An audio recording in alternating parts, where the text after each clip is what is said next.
democracy looks like. This is what democracy looks like.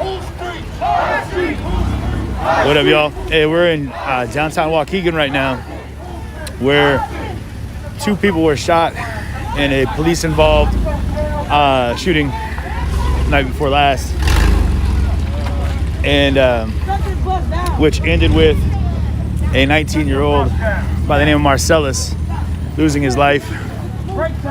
This has been a march now from the site of the shooting to the police station. Pardon me. No peace. No peace.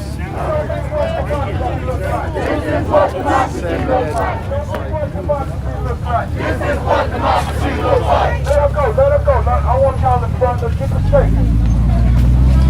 Go ahead. Go ahead. Go ahead. Yeah, all right. No justice. No peace. No justice. No peace. No justice. No peace. No justice. No peace. No justice. No peace. No justice. No peace. No justice. No peace. No justice. No peace. Dirty old police. No justice. No peace. No justice. No peace. So there were, just so everybody knows, if you watch the story, we'll have some links posted on our site about what happened.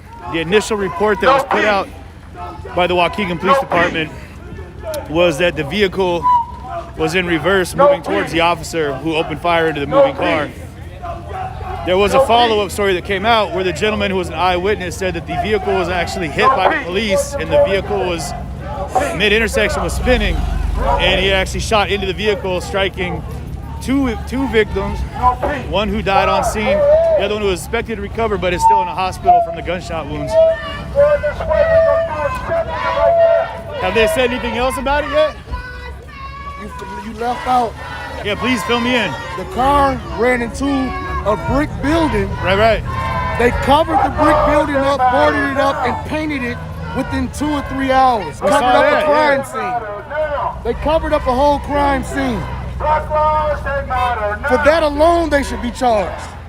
What was the temperature or the feeling of the crowd? I know I saw the press release with the police department, and everybody down there was in full disagreement with what he was saying. Have they changed their statement at all? No. They're staying with that it was a defensive shooting, even though they found no weapons in the vehicle. Exactly. Yeah, that's another thing to keep in mind, guys. There was no weapons found in the vehicle at all, nor was there a report of any weapons being brandished at any time. And they covered up a crime scene. Why? You gotta ask yourselves the why. That's solid, guys. Is this something that's been happening in Waukegan before, or is this kind of a regular thing? It happens a lot in my community, period. Yeah. All over the world. Not all over the world, all over this country. So we're marching right now to the police station, correct? If we're not marching for this, we seeing a man getting out of jail, getting exonerated, and getting millions of dollars for a crime that he didn't even commit. One of the two. This is the truth, America. Thank you. Appreciate you. So you can tell there's a lot of folks here that are from here. How we doing, man? Hey, how you doing? Good. How are you? What you doing? My name is CJ. I got CJ TV. I do a live stream. Okay. Yeah. All right. Sorry to have to make you stop. My bad. No, you're good. You're good. No, we're out here. We're out here. We're all right. I'm one of the pastors in the neighborhood, man. Oh, are you? Yeah, this is You want to talk? Yeah, talk to me about it. Well, I mean, we're here again at the same spot for the same reason, and something has to change in the community. Not just with the police and law enforcement, but with us as well. Yes, sir. You know, because my thinking is every time the police does something to an African American, everybody comes out. We need to come out when it's black on black crime also. So that's just my stand. But today, I do realize that this didn't have to happen. So my condolences go out to the family, not just the family of the victims that were shot, but the police as well, because that's weighing on your mind and on your heart, taking the life of somebody. So I just hope that it can be resolved, and at the end of the day, we don't want to tear nothing up. We just want peace and justice. Wonderful. Thank you for sharing. I appreciate it. Thank you. God bless.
How y'all doing? You guys been out here since the beginning of the march? Yeah. You mind if I talk to you real quick? Yeah, go ahead. Wonderful. My name is CJ. I have a live stream I do called CJ TV.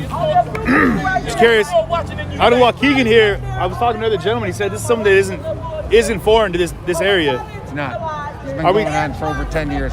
Kevin O'Connor, I'm an attorney. I've been representing numerous people who've been abused up here. It's going to stop. We're not going to stop. I don't care what they do, how they do it. Until this changes, until we make a change in this community, this is going to be a change for all of Lake County and hopefully a microcosm for the world. Because this can't keep happening. This senseless killing and death. It can't. Are you going to be working with Marcellus and his girlfriend? Yeah, I'm going to be working with the families in this case. So yes, I've already talked to them, and I'm going to be here until the end, until they change. So that's how it's going to go. I see you nodding in agreement. You feeling the same way? I am. I'm Tafar's older brother. Okay. And that's our father right there. Pleasure to meet you all. All of our love and prayers go out to your sister and to your daughter. We heard that she's going to make a full recovery. Is she? As best as she can. Best she can. As best as she can. Absolutely. That must have been a shocking call to get. Yeah, very shocking. How are you guys dealing right now with the fact that there's been so much controversy about the story that was released by the police and then the eyewitness that actually came out and saw what happened? We just want to see the cams, right? So we can know what really happened. Because they do say Waukegan police do have dash cams and body cams, correct? Exactly. So those should be, and they're on the building. So these are unarmed people that were shot in cold blood. There's no excuse for this kind of response of force to a young lady and a young man who are unarmed. Just uncalled for. How long is it going to take, from a legal standpoint, for them to release that footage to the public? Well, that's the problem. That's the problem with the current state's attorney's office. That's the problem with the state police. They try and hide this till everyone calms down, everything goes away, and they try and sweep it under the rug. This should be released immediately. There's various people that have pushed for bills to have that released immediately, have this independently investigated by the Department of Justice. This is what needs to happen. They need to come in immediately. Now, have they referred the investigation to another department already? Yeah, the state police, which is completely useless. They've done every other one. I've been involved in cases where the state police said there was no wrongdoing, and I uncovered evidence that they were beating and killing people after they were in handcuffs. It's a complete farce. It's the police governing the police, and it doesn't work. Who should they be referring these cases to? Right now, the U.S. attorney should be out and taking over all of this and seeing and uncovering what's really going on up here in Lake County. They have paid over $50 million between wrongful convictions and police brutality over the last couple of years. and it's the highest per capita in the nation. Wow. This is the problem. Instead of talking about bringing more police out here, how about somebody policing the police for once and spending our resources doing that? Good looking out. Thank you for the time. And again, our love and prayer goes out to your family. Thank you. The reason why I did that is I wanted everybody to see the building.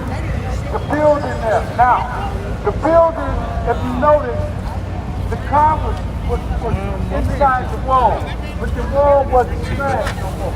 Within 24 hours, they done covered it up and painted the wall. That's one of the narratives. Then another narrative is that the police report, Brother Blake, she was there, that we got, the police report stated that they pulled them over on South Avenue and in Martin Luther King Drive. But they was killed on Helmholtz and Martin Luther King Drive, a whole block away.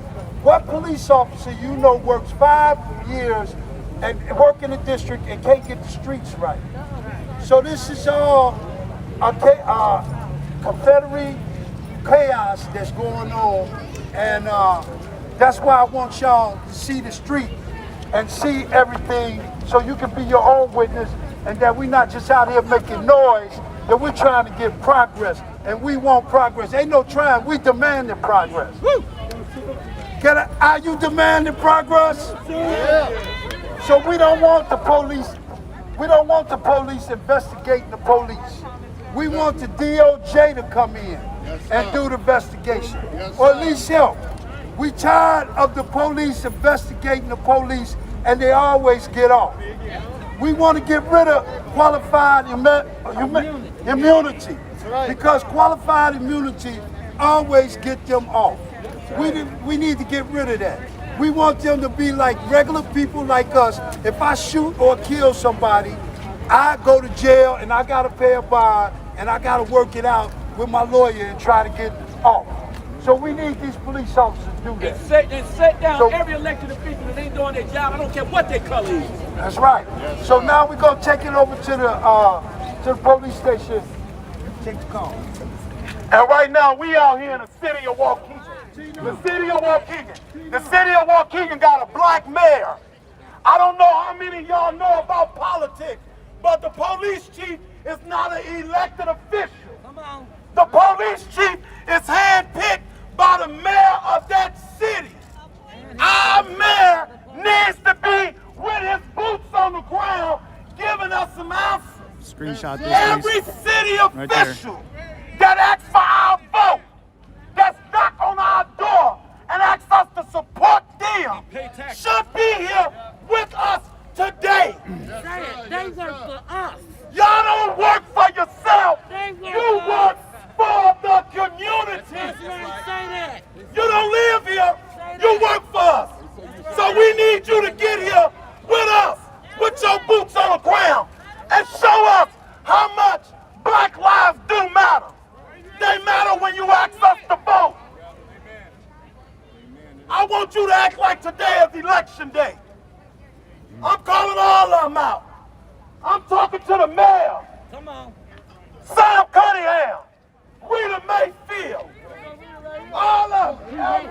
There you go. Miss Mayfield is in attendance. That's what I'm talking about. Show up for us, Steve. She here. No justice, no peace. No justice, no peace. I'm gonna say this one more time for those in the back that didn't hear me the first time. I'm gonna say this one more time for those in the back that didn't hear me the first time. See it. Waukegan Police Department. Listen up. Your division tactics will not work. No. The black and brown communities are standing in solidarity. Right. Brown lives, they matter now. Brown lives, they matter now. Black lives, they matter now. Black lives, they matter now. Brown lives, they matter now. Brown lives, they matter now. Black lives, they matter now. Black lives, they matter now. United we stand. Divided we fall. Hey. How y'all doing, y'all? Ladies and gentlemen, kings and queens, I'm Cortez Rice. I'm George Floyd's nephew. I came all the way from Minneapolis, Minnesota, man, to stand in solidarity with these families. We will not stop. Yo, we want justice, we demand justice, and we will get it. We are at your doorsteps with this shit. We are in your streets with this shit. Y'all have no choice but to listen and see what's going on. Making the band. United we stand. Divided we fall. United we stand. Divided we fall. God bless y'all. That's right. And we appreciate your support, baby. You can't stop the revolution. You can't stop the revolution. You can't stop the revolution. You can't stop the revolution. You can't stop the revolution. You can't stop the revolution. Black lives He knows what up.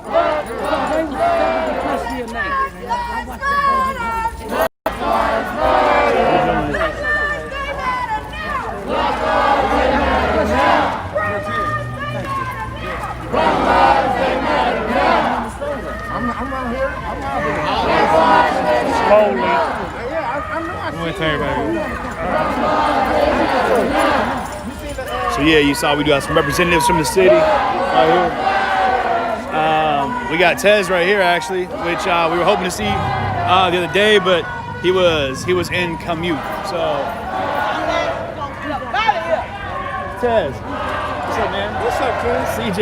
Yeah, I see you, CJ. How you been, man? How You're here. Yes, sir. Everyone was asking about you on the march the other day. Yeah, I know. I was with the family, advocating for the family. Absolutely. Daryl Thomas Jr. was killed. Yep. Murdered October 13th. Yeah. So I was out there advocating for the family. Got a nice little break. So I talked to them. I'm like, yeah, let me, come out here and show some love out here as well. That's what's up. Yeah. Good. Yeah. It's good to see you out here, man. Yeah, thank You're you, getting man. a lot of love out here too, yeah, man. Oh yeah, man. Love, man. So there he is, y'all. That's Tez Rice right there, y'all. So that's George Floyd's nephew. How y'all Hey, doing? for real, I got to meet your family up in the square. Man, beautiful people. Yeah. It was a really amazing time. You see what happened with those balloons though when they released them?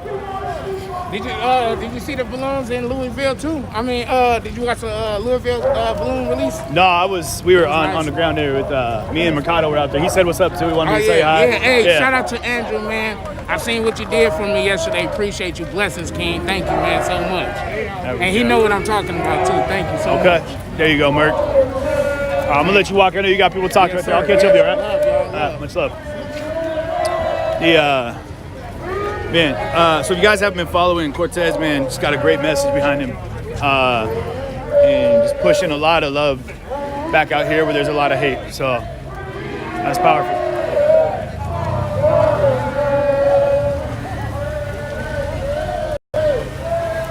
And to be clear, so that's George Floyd's nephew, Cortez Rice. And he's been traveling all around the country as well.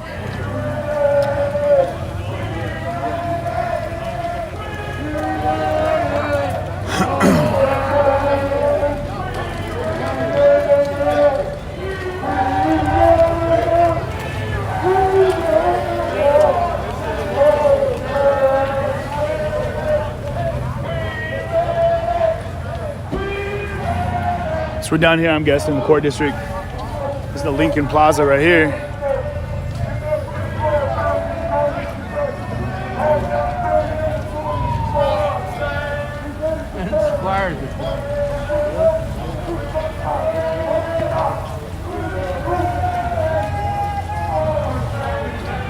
Sorry guys, I had the chat turned off this whole time.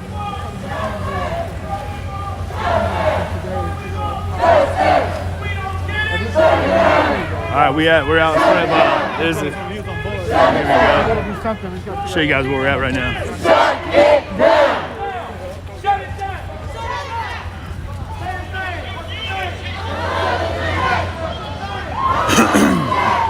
And it's the city hall right here.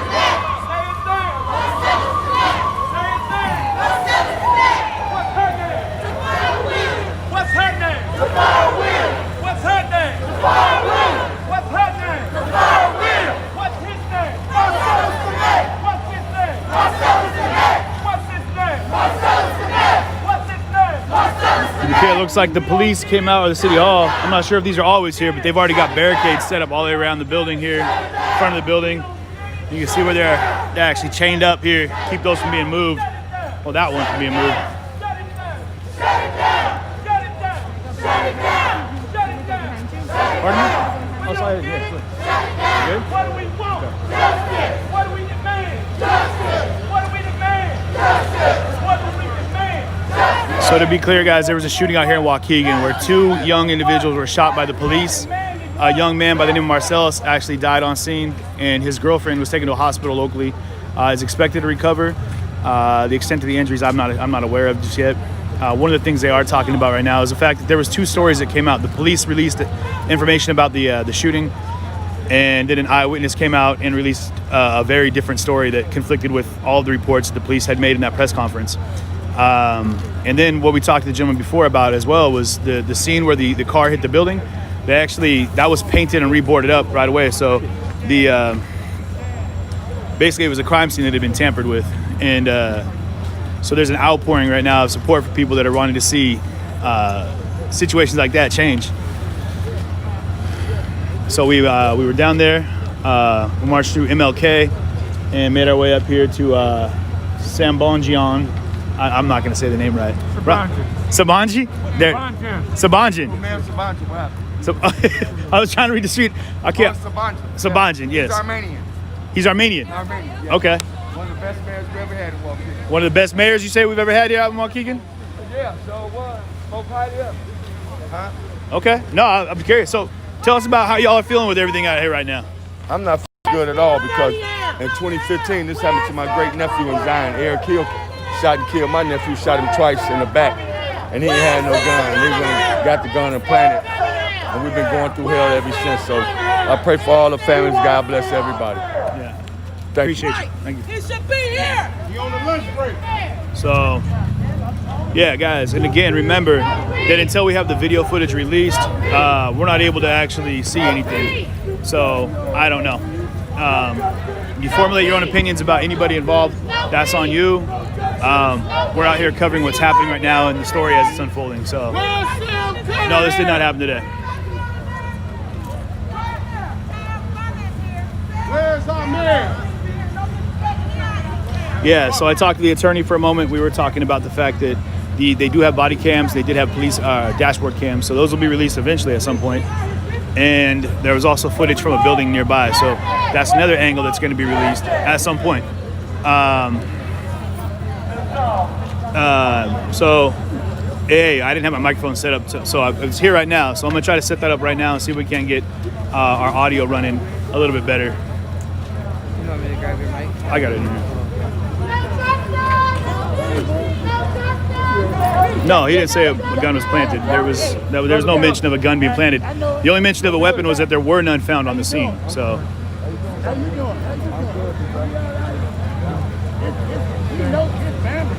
Yeah, so I don't know when it's going to change, y'all. It's going to take us changing, I suppose. And you know, we're going to have to go ahead and pass it on to the generations behind us and keep moving that direction. So, but I don't know, I think everybody out here is looking for answers, you know? Everyone out in these streets right now looking for answers. And as you'll hear, everyone in this crowd that's out here in solidarity they're looking for justice, they're looking for support, they're looking for, you know, they're looking for all the things that anyone would want no matter what your race, color, creed are. So, but this is just what's happening right now in the street here in Waukegan. They got a D on the end of their name. Get to know who they is. See where they come from.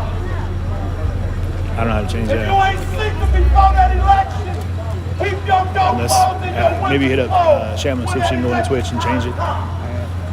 We will not keep being used like that. We're not going to get you in office and then when you get there, you forget about us. I'm gonna slide in here. I'll be right back. I don't want to hear that you all the time. That don't That's right. Just happened a couple of days ago. You should be You here. should have counseled. You shouldn't be here. Hell, I left work to cast my vote. That's goddamn right. I left work to cast my vote. No peace. We have to start mattering. And so what I'm going to say to everybody out here, to everybody that here, we got to start doing for our community what we asking everybody else to do. That's right. We are tired of being sick and tired. You know, this just takes me. I want to say this real brief. My son was killed in St. Paul, Minnesota. One mic. His name is Cordell Handy, but when my son got killed, the first parent I met was Valerie Castile, Philando Castile, who died July 6th on my birthday of 2016. And this here reminds me of another Philando Castile situation where there's a woman, there's a man, and then there's a baby. Racial profiling. This is what this reminds me of. All it is the same script, different cast. So, family, community, supporters, I need you all to look at that situation, assess it. We need clarity. We want transparency and accountability. Today. Anytime you are. My name is Clyde McLemore, spelled C-L-Y-D-E, M-C, capital L-E-M-O-R-E. I'm the founder of the Lake County chapter of Black Lives Matter here in Lake County. Yesterday I shared with the public the initial information I received from the Waukegan Police Department about a shooting. Since then, I received additional information, would-be witnesses, which appeared to contradict the police report. These allegations are as follows. First, the shooting actually took place a block away from the location that the police put in their report. Second, They can't hear you, Clyde. go ahead. Second, okay, that's good. First, okay, I'm gonna go back. First shooting, when I write it, I read it. First, the shooting actually took place a block away from the location that the police provided. Second, witness says that the police officer rammed the victim's car in the wall, approached the vehicle from behind, and commenced firing upon unarmed suspects. Third, in an attempt to cover the tracks, witness claims that the city had already wall repaired and painted it. Fourth, while being fired upon and shot, the victim could be heard asking the police, "Why did you shoot me?" Also, witnesses claim that the victim driver had her hands in the air while being fired upon. Black Lives Matter Lake County has heard both sides regarding this unfortunate incident and will continue to nonviolent, not peaceful, nonviolent protests until we review all evidence and these families receive justice. Black Lives Matter is demanding that the DOJ, not the Illinois Police Association, conduct this investigation. So we don't trust the police investigating themselves. We would like to view the police car involved in the shooting as well, because it was rammed, so we want to see the paint and everything that's on that car. And, well, we already asked for the body cams. We already put in for you to put in for body cams and the car cams.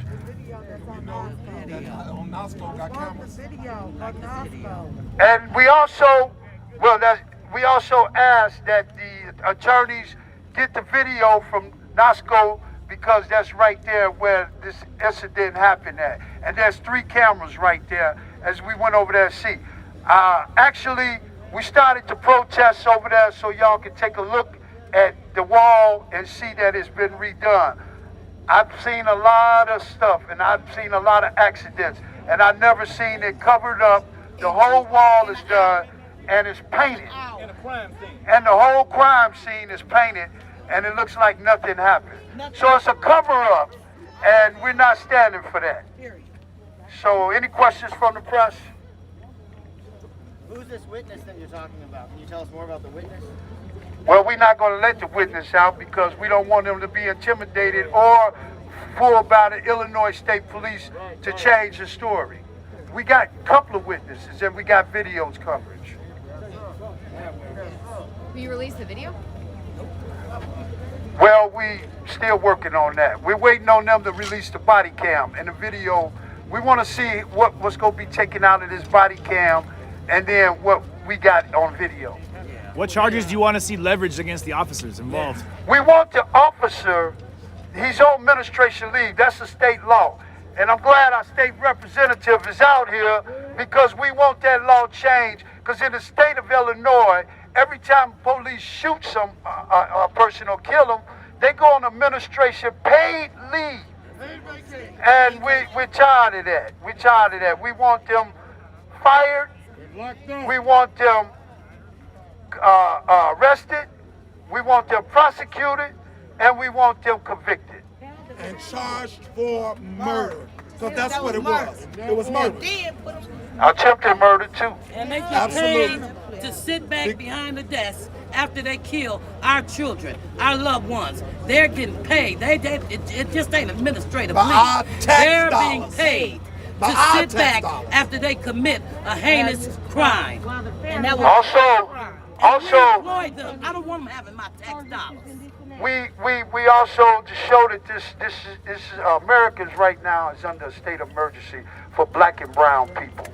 And what we did is that not only did we come out, but we brought families out here who have all been victim to police shootings. With me, I have the George Floyd family. I have the Jacob Blake family. I have the Cordell Handy family. I also have the Justice Howe family. But first, I'm going to turn this over to the mother of the young lady who was shot, who's in the Condell Hospital fighting for her life right now. You got your brother. Come on, son. You got it, son. Come on. You got A lot of emotion running into this right now. The mother whose child's in the hospital. We got your back. I want to thank each and every family that took the time out to come out here for my daughter. My name is Cliftina Johnson, spelled Cliftina Johnson. I thank every last one of y'all. I just spoke to my daughter. She just got out of surgery again, not even 10 minutes ago. Amen. And I told her that we was out here to fire and justice will be served because they left you to speak for the ones that can't speak. Come on, Black lives do matter, and you live. And so by that, you have to stand and speak for the ones that's already gone. And I will make that, excuse my language, I will make sure. And she said, Mama, I want to speak. And my daughter want to speak. It don't matter how many shots y'all gave her. Thank God. She's still here. Yeah. Let us see. He blessed her. Yes. Say that. So with that being said, I thank each and every last one of y'all. I have nothing else to say. And y'all can go home sleeping and thanking God that y'all woke up to y'all babies. Come on. Because my baby still fights with 2 babies. And the baby daddy gone. Amen. So she got to raise a baby by herself. Also, I want to bring up Jacob Blake's uncle and his sister. Get on in here.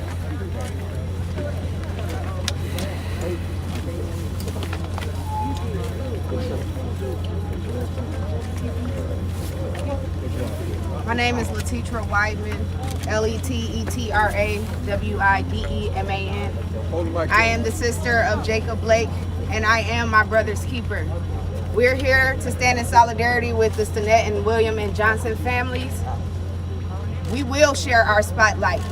No longer will families be swept under the rug. Come on. All of our families are standing together. We are one family, and we are united. We will not allow y'all to just treat them like they're nothing just because they didn't have a viral video, just because their name isn't in lights. We're going to share this spotlight, and every time you see Jacob Blake, you're gonna see the Stinnett family and any other families that fall victim to police brutality. We are standing in solidarity not only with the other families, but with the brown community as well. There will be no division. United we stand, divided we fall. Justin Blake, Justin Blake. I'm the brother of Big Jake and the uncle of Little Jake. And after being in Kenosha since the incident happened with my nephew, I now feel the spirit to say racism is all over Kenosha. It's all over there. People that are elected. If you see a young man shot 7 times in the back who has no weapon, who committed no crime, and he posed no threat, and you have not stood up to say you denounce that, then let's call it what it is. It's election time. We, the Blake family, are asking every elected official in Wisconsin to chime in on how they felt the shooting went with Jacob Blake so we can vote accordingly. We're not going to stand back and allow the systemic racism to keep pushing us off and pushing it off. We're going to call it as it is right now, before election time. We want the elected officials from the mayor, councilman, Cook County, the commissioners, and the governor to denounce what they saw, what this whole world saw. If not, when you see something racist or something wrong and you don't stand up and say something, then let's say to them all, you're racist as hell. And that's the cold-blooded facts. And so you can keep walking and keep talking, but until we call it what it is, it will keep going on. These officers will keep abusing our people. So I don't know what's going on here in Waukegan. We hope to meet these families and figure it out. But it smells like the same thing. It smells like racism all over again. And let me tell you, it's 2020. The matrix are falling. Big ups to the red, the black, and the green. We're going to love ourselves now. We're going to stop killing ourselves, and we're going to make the rest of the world respect us. Big up to the red, the black, and the green. Unity now, one Africa. Justice for Jacob Blake. Justice for Jacob Blake. This is my nephew, George. We've been family since he's been here. You know he got something to say. Yeah, please. This is the family of George Floyd from Minnesota. How y'all doing, beautiful people? My blessings upon blessings, greetings upon greetings. I'm Cortez Wright, Cortezrice, out of Minneapolis, Minnesota. I actually walked from Minneapolis, Minnesota to Washington, D.C. 1,142 miles, 22 days. Along the way, mind you, I walked for peace, equality, justice, strength, and love against police brutality, gun violence, and racism. It's at its all-time high. Trust me, we've been shot at in Pennsylvania. People been throwing stuff at us. People been trying to hit us with vehicles. People been calling us niggers. It's at its all-time high. Police brutality is at its max. Racism must stop. Yeah. You guys, we need to, first of all, recognize what's going on. Let the world know and let the world continue to see what's going on these platforms, on these live platforms, on these Instagrams. Continue to share these platforms with these other families and let the world know what's going on. I am standing in solidarity with this family out here, with these families out here, and I would not stop. I actually was just in Milwaukee with Daryl Thomas Jr. family as an advocate, and I actually had to come out here because this is it's disgusting. Yes, sir. This is disgusting that we have to keep on dealing with this. I'm getting messages every day of killings and of police and racism and gun violence. It must stop, yo. We need to stick together as brothers and sisters. We all bleed the same color, y'all. We all bleed the same color. Yes, sir. So y'all want to look at these officials? Y'all want to look at y'all president, man? Y'all need to tell these people, man, y'all need to step up and do something. That's right. Because we're getting knocked off. We're getting knocked off like flies, left and right, y'all. Help us. Help us. Is that too much to ask for? Is that too much to ask for? Stand with us. Is that too much to ask for us? When we in these streets, walk with us. Is that too much to ask for? We love y'all, man. Yeah. We love you too. I want to bring on the family of Justice Howe. Justice for justice, my baby nephew. Rest in peace, Clyde. Rest in peace, Jake. My name is Latoya Howell, mother of Justice Howell. I've been fighting this fight for 5 years. I stand with the Stinnett and the Williams family. I'm standing because, y'all, this has to stop. If we continue to go on our daily routine about our daily lives and act like that these situations are not occurring and that they don't matter, they're not important enough to you, we will continue to experience this. See, right now, there's more press than people that's in the community out here.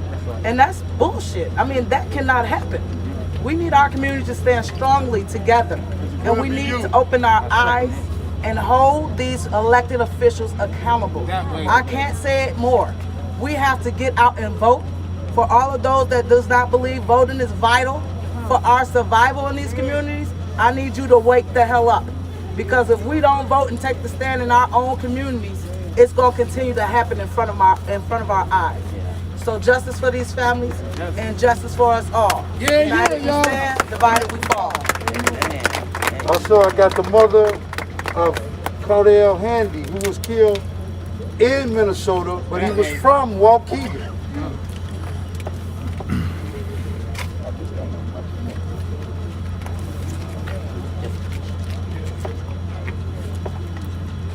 Hi, my name is Kimberly Handy Jones. That's Kimberly, Handy, Handy hyphen Jones, Jones. You know, I'm sitting here and I'm standing here rather, and I have stood with the Howe family. I have went to Kenosha and protested for the Jacob Blake family. In fact, when I was coming from Minnesota, I was driving right through it. When I pulled up in my driveway, my kids ran to the car and let me know about Jacob Blake. I have stood and I have fought against racial injustices, anti-racism, social injustices with George Floyd. These cops are ridiculous. They have went from pumping bullets into our children into putting their knee on our neck, causing us to not be able to breathe. In community, none of you all should be able to breathe till we all breathe. That's right. I said I can't breathe. I can't breathe. It is ridiculous. We have city's officials who sit there, do nothing. We have police who abuse their job. This can't keep happening. We can't keep losing our loved ones because the cops are in fear for their life. You know, I never understood, how are they in fear for their life when you got a gun? You got other means to use. Then you don't just shoot one bullet, you unload the whole damn clip. It's a problem here. Not even a warning shot. It's a global problem here. And I'll never, ever understand how every time a white cop can de-escalate a white person and bring them to justice. But when they come upon a black body and a brown body, it has to be death. I'll never understand that. They charge cops by the color of their skin. Officer Noor will let you know that in Minnesota with the white woman Justine Denore, and not by their crime. This is unreal. This is unreal, and all I have to say is, media, do your job.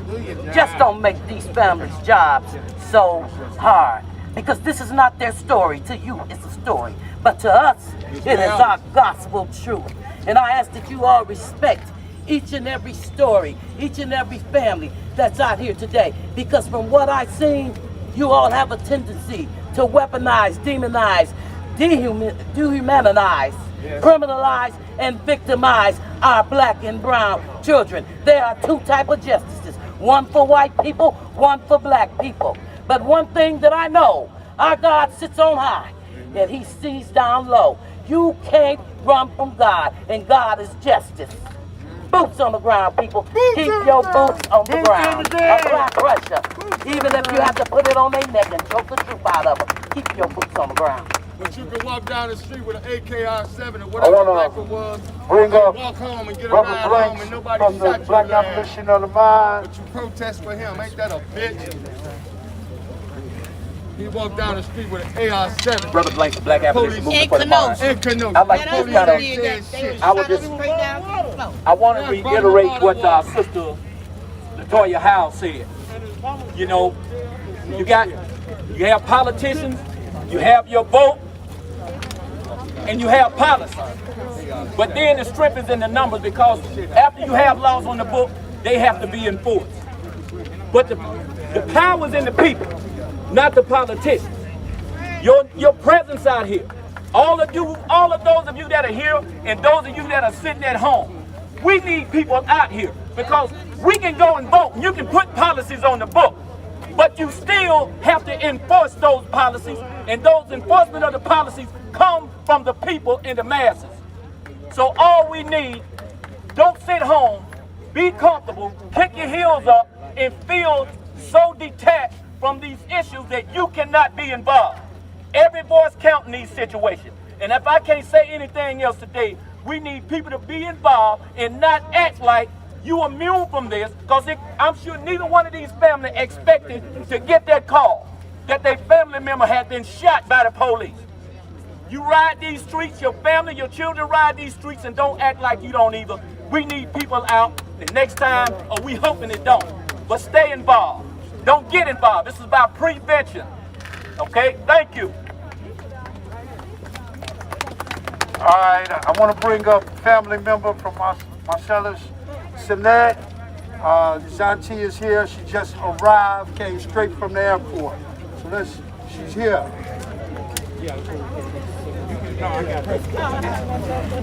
I would like to say good afternoon. I want to thank everybody for coming out.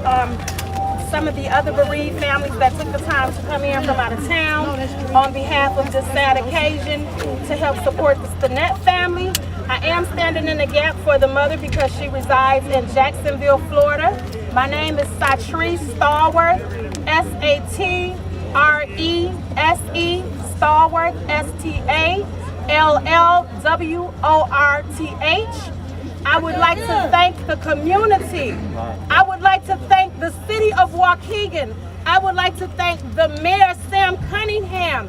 They reached out to our family. He reached out to the grandmother who is representing the mother while she is not here in town. He reached out to me. He left 2 different phone calls along with messages. So he is supporting us 100%. And I would like to just acknowledge that, because that speaks volume. Marcellus lost his life in Waukegan. We have the support of the mayor. We have the support of the community, the town, Lake County. We love you and we thank you. All the other supporters, we appreciate you. We are grateful. You have much gratitude from our family. And we just want to acknowledge that we are receiving you with the love of Jesus. And for Marcellus to leave this world in such a short time, 19 years old, his life was cut down. The family is seeking justice. We have questions that have not been answered. We have plenty of questions, and we just ask that there be some accountability. We are seeking that someone be held accountable, because this looks like murder. You are pulled over for a traffic violation. You are a passenger in the vehicle. You're a passenger, not the driver. How do you lose your life and succumb to your injuries and end up in the Lake County coroner's office? This baby life has been cut down. We don't have any answers. We have contradicting stories. We have heard 2 different things. We have been hearing a lot of rumors. We hear he was stopped on Liberty and Oak. This is an area that we are very familiar with. His mother grew up in this community.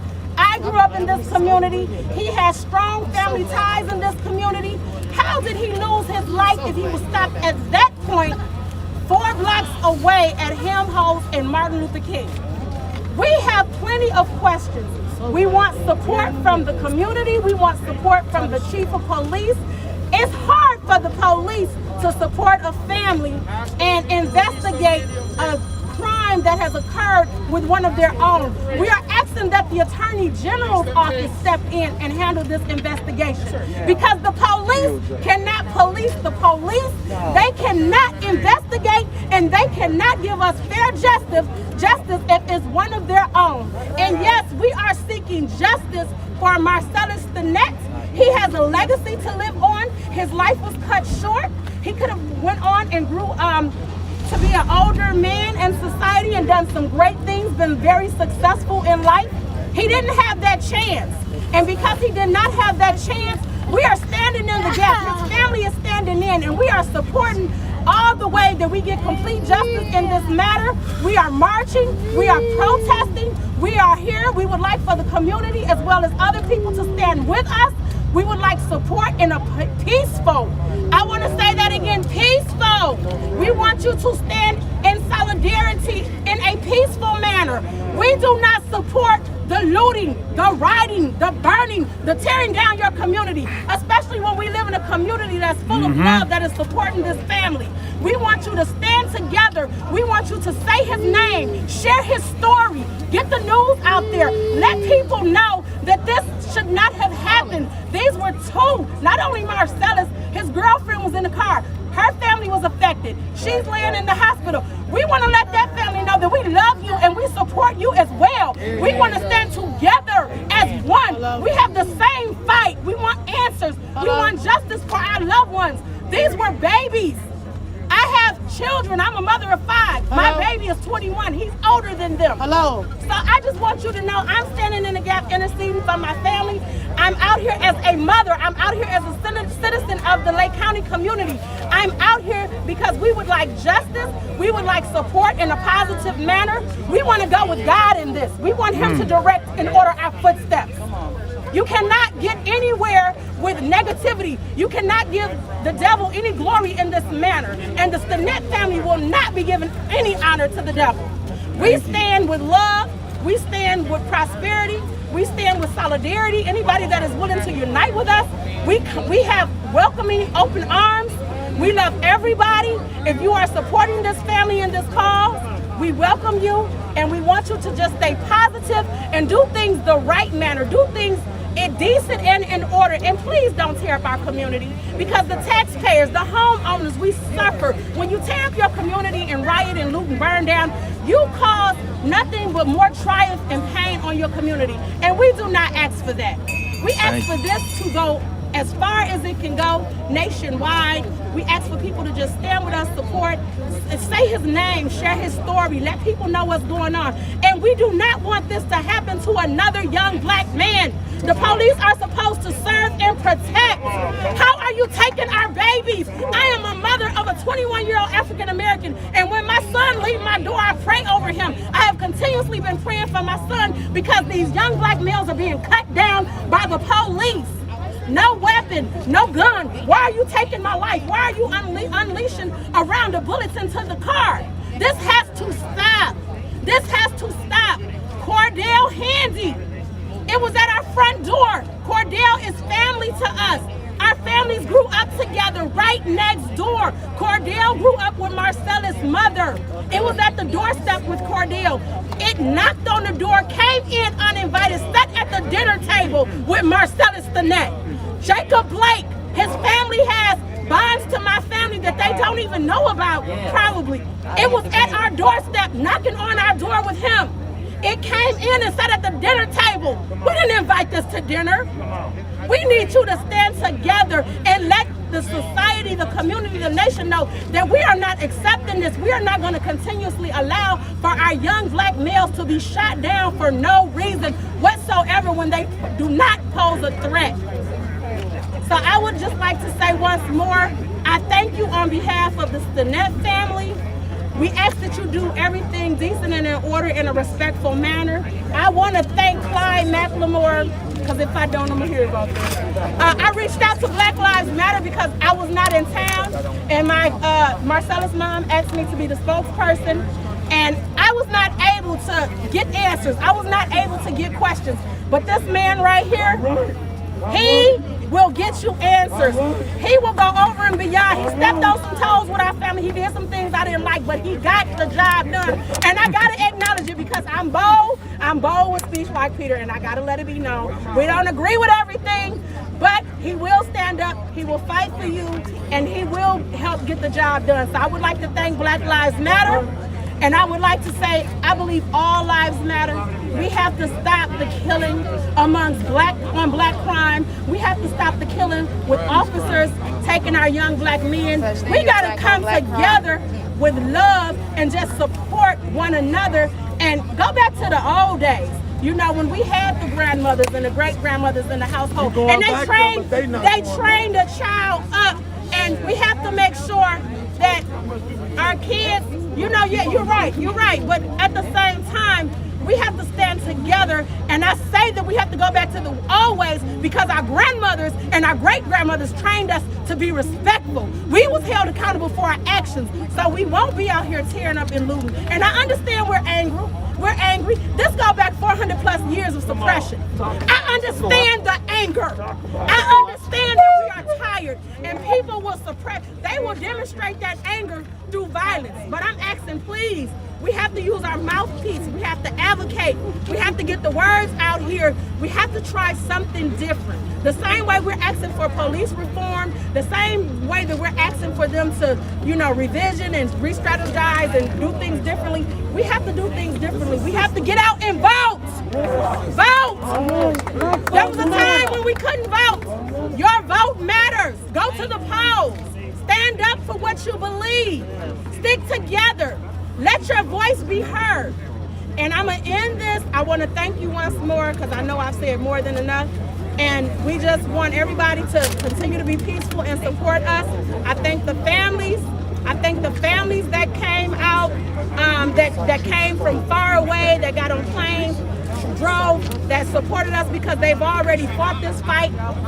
They've interceded, they're standing in the gap for us, they're leading the way, they're paving the way, and they're showing us how to do this, and I'm just grateful. Unfortunately, they had to go through this, but I thank God that they are here to support us and help us through this fight. Thank you. The next speaker is from Chicago, Mr. Graham from the Rainbow Push Coalition. Today, we stand with these families in unity. We join with Black Lives Matter calling for a special prosecutor, calling for the involvement of the Department of Justice. These families have demonstrated today an incredible resilience in mobilizing in spite of their misery. And we will not stop until there's justice, not just for one of them, but for all of them. We must have this case taken out of the hands of the Illinois State Police.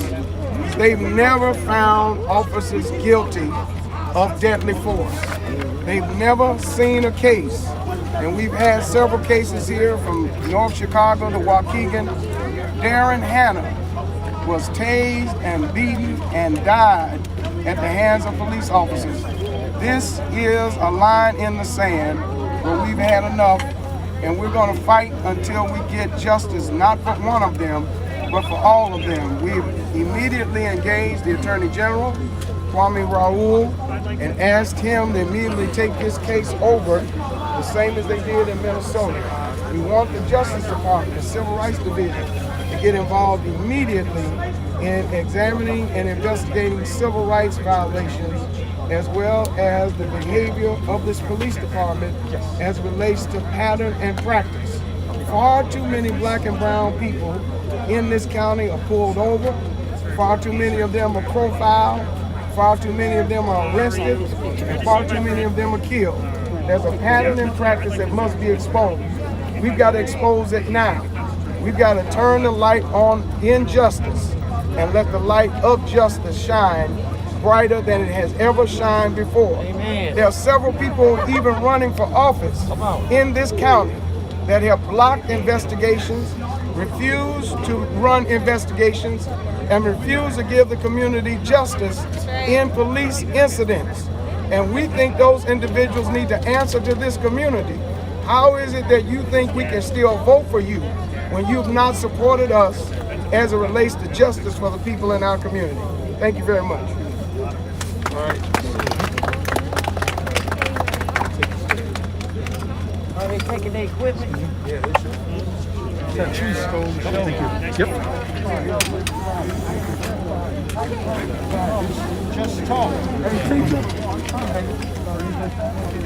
I'm supposed to hold this. Trying to get front of anybody. Good to see you, man. Good to see you. Yeah. Appreciate your work. Oh, I appreciate you letting me be out here with y'all. I appreciate it. Okay. Oh, you're good, you're good, you're good. Oh man, my legs are killing me. Hello, my name was is trying to Paul crash down and start cramping I up was in that asked march. to read this. I sound didn't like want to you're come a up here pro. today, but I was asked to do this. I froze, but I On August 24th, community members inspired by the country's movements led a protest regarding over-policing and police defunding reform in Waukegan. The city ignored our petitions and our letters.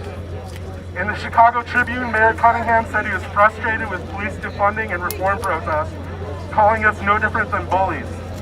Mayor Cunningham argued that protest is not effective, and he said to call him and coordinate with police when we want to march or rally.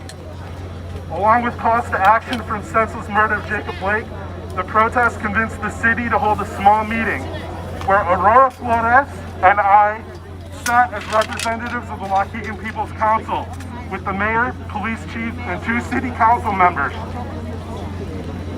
On September 18th, Mayor Cunningham looked me in the eye and Aurora in the eye and told us Waukegan has not had a George Floyd or a Breonna Taylor, and Waukegan's policing is unique. Yeah.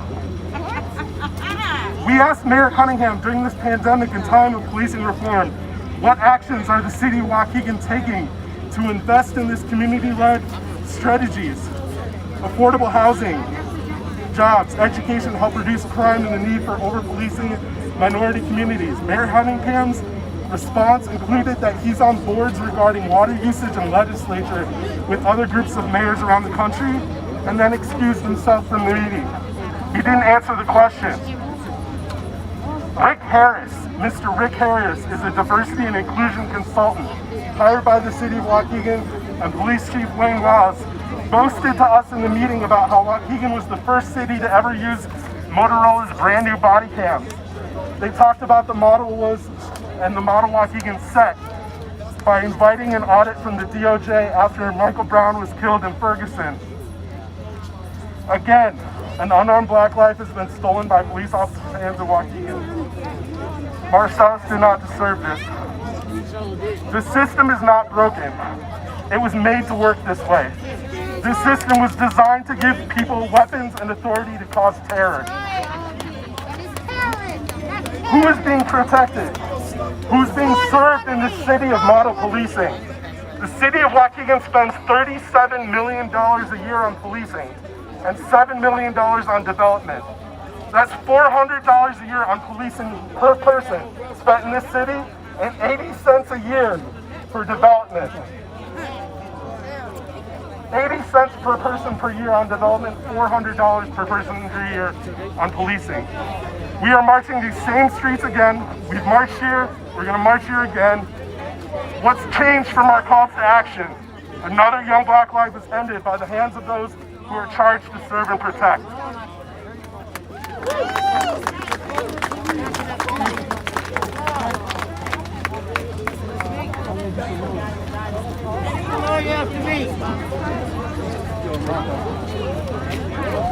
Get the lawyer after me.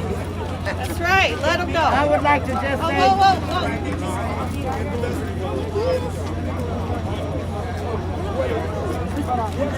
Oh, now the thing's broke because I want to speak. Guys, really.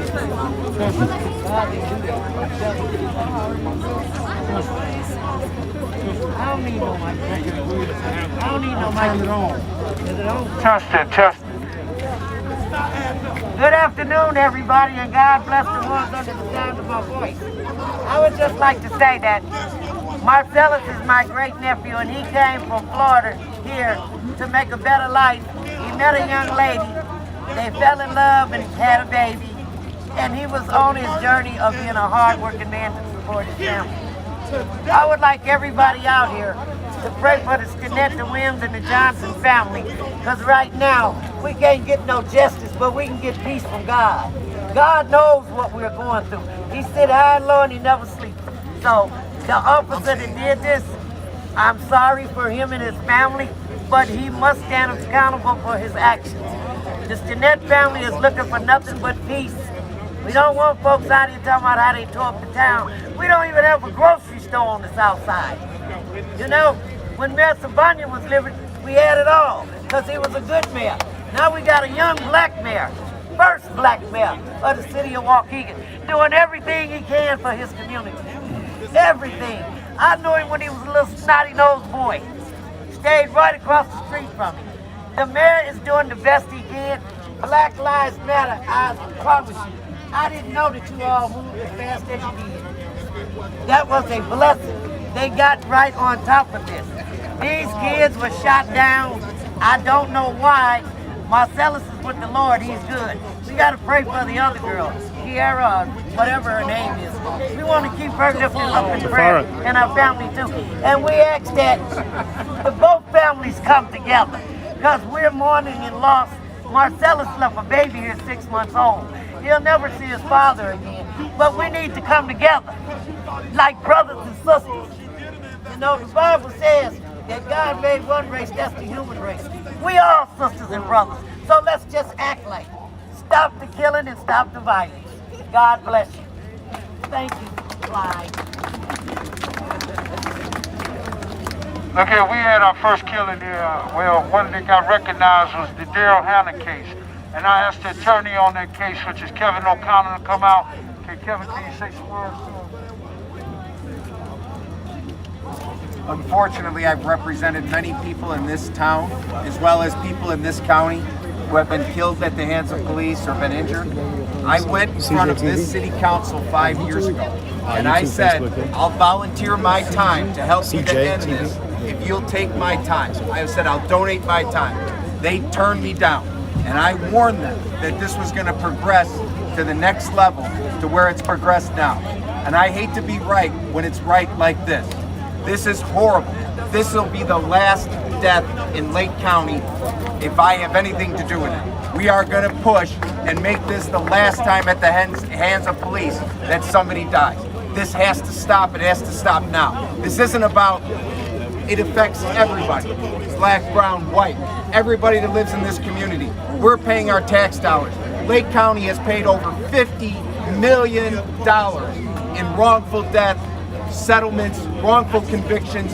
It's the highest per capita in the nation that's going on in here in Lake County, and that affects everybody. That's why we don't have the services we don't have. That's why we don't have the job. That's why we don't have what we need in this community, because people are ignoring what needs to be done in ending this violence by the police. It needs an overhaul, and it needs to stop now. It's not just one visit. This is going to have to be a march that continues every day until this changes, and everyone needs to be involved. Right now, I want to ask everybody, thank you for coming out, and we're going to ask y'all to leave in twos, don't go in ones. Look for the Facebook page. I don't know what we're going to do tomorrow, but we are going to come back out here tomorrow. I don't know what time. Got the police out there. I got to talk to the family, because everything is done through the family. So we'll be back out here tomorrow. Hey, man. I'll talk to the family. Watch the Facebook page. Hey, what's the Facebook page? Black Lives Matter.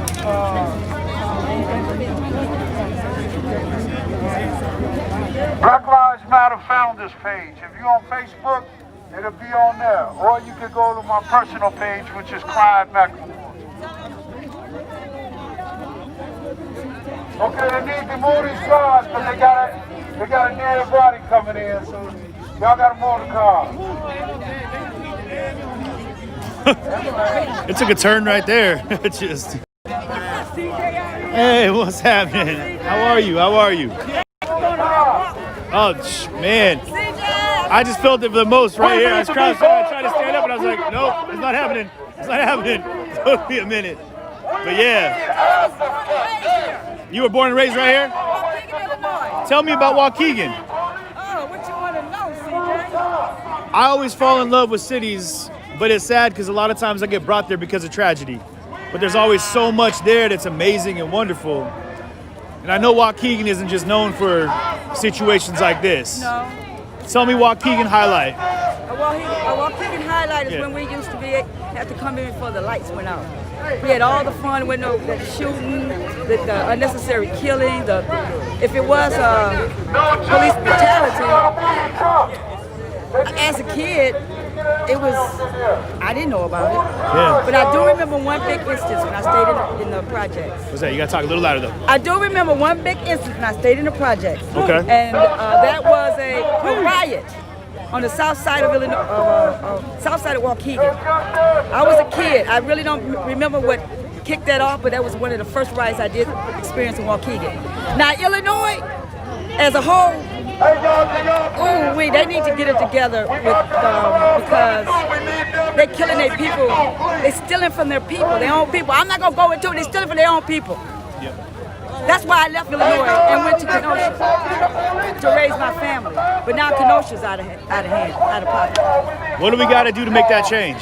We got to start walking in love. We got to start walking in love. God is love. God is love. God is love. Get under a good church home. I'm sorry. God is love. You got to apologize for that. The world needs to hear more of that. What church you go to? Ex-Church of Kenosha. I just get ready to tell you. Under Pastor Kirby, under Pastor Matt, and under Pastor David. One thing I love about them, this church is a church of diversity. It's a rainbow of colors. It's just not one. Absolutely. Kirby's black, and the other two I mentioned are white. And I love them all. I love them all dearly. That's the church I belong to. Kenosha Church of Acts. Look us up on the Facebook and come join us. Absolutely. Come join us. Let's start this love journey together. Yeah, I can talk. I love it. I can talk. I can talk. I love you, CJ. I finally got a chance to meet you. I'm so glad to see you too. I'll see you at church. Oh, you come. I will. I gotta go back to Seattle at some point. I haven't gone home in a couple weeks, but I'm gonna come back. Yes. Oh, you're come back. Start watching us. We're online. Okay. I'm going to put that link on your Please do. Hey, mods, when we get that link, make sure to post that. We'll go ahead and hold on to that.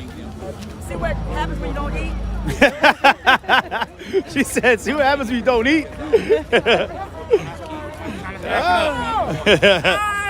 Y'all know who this is.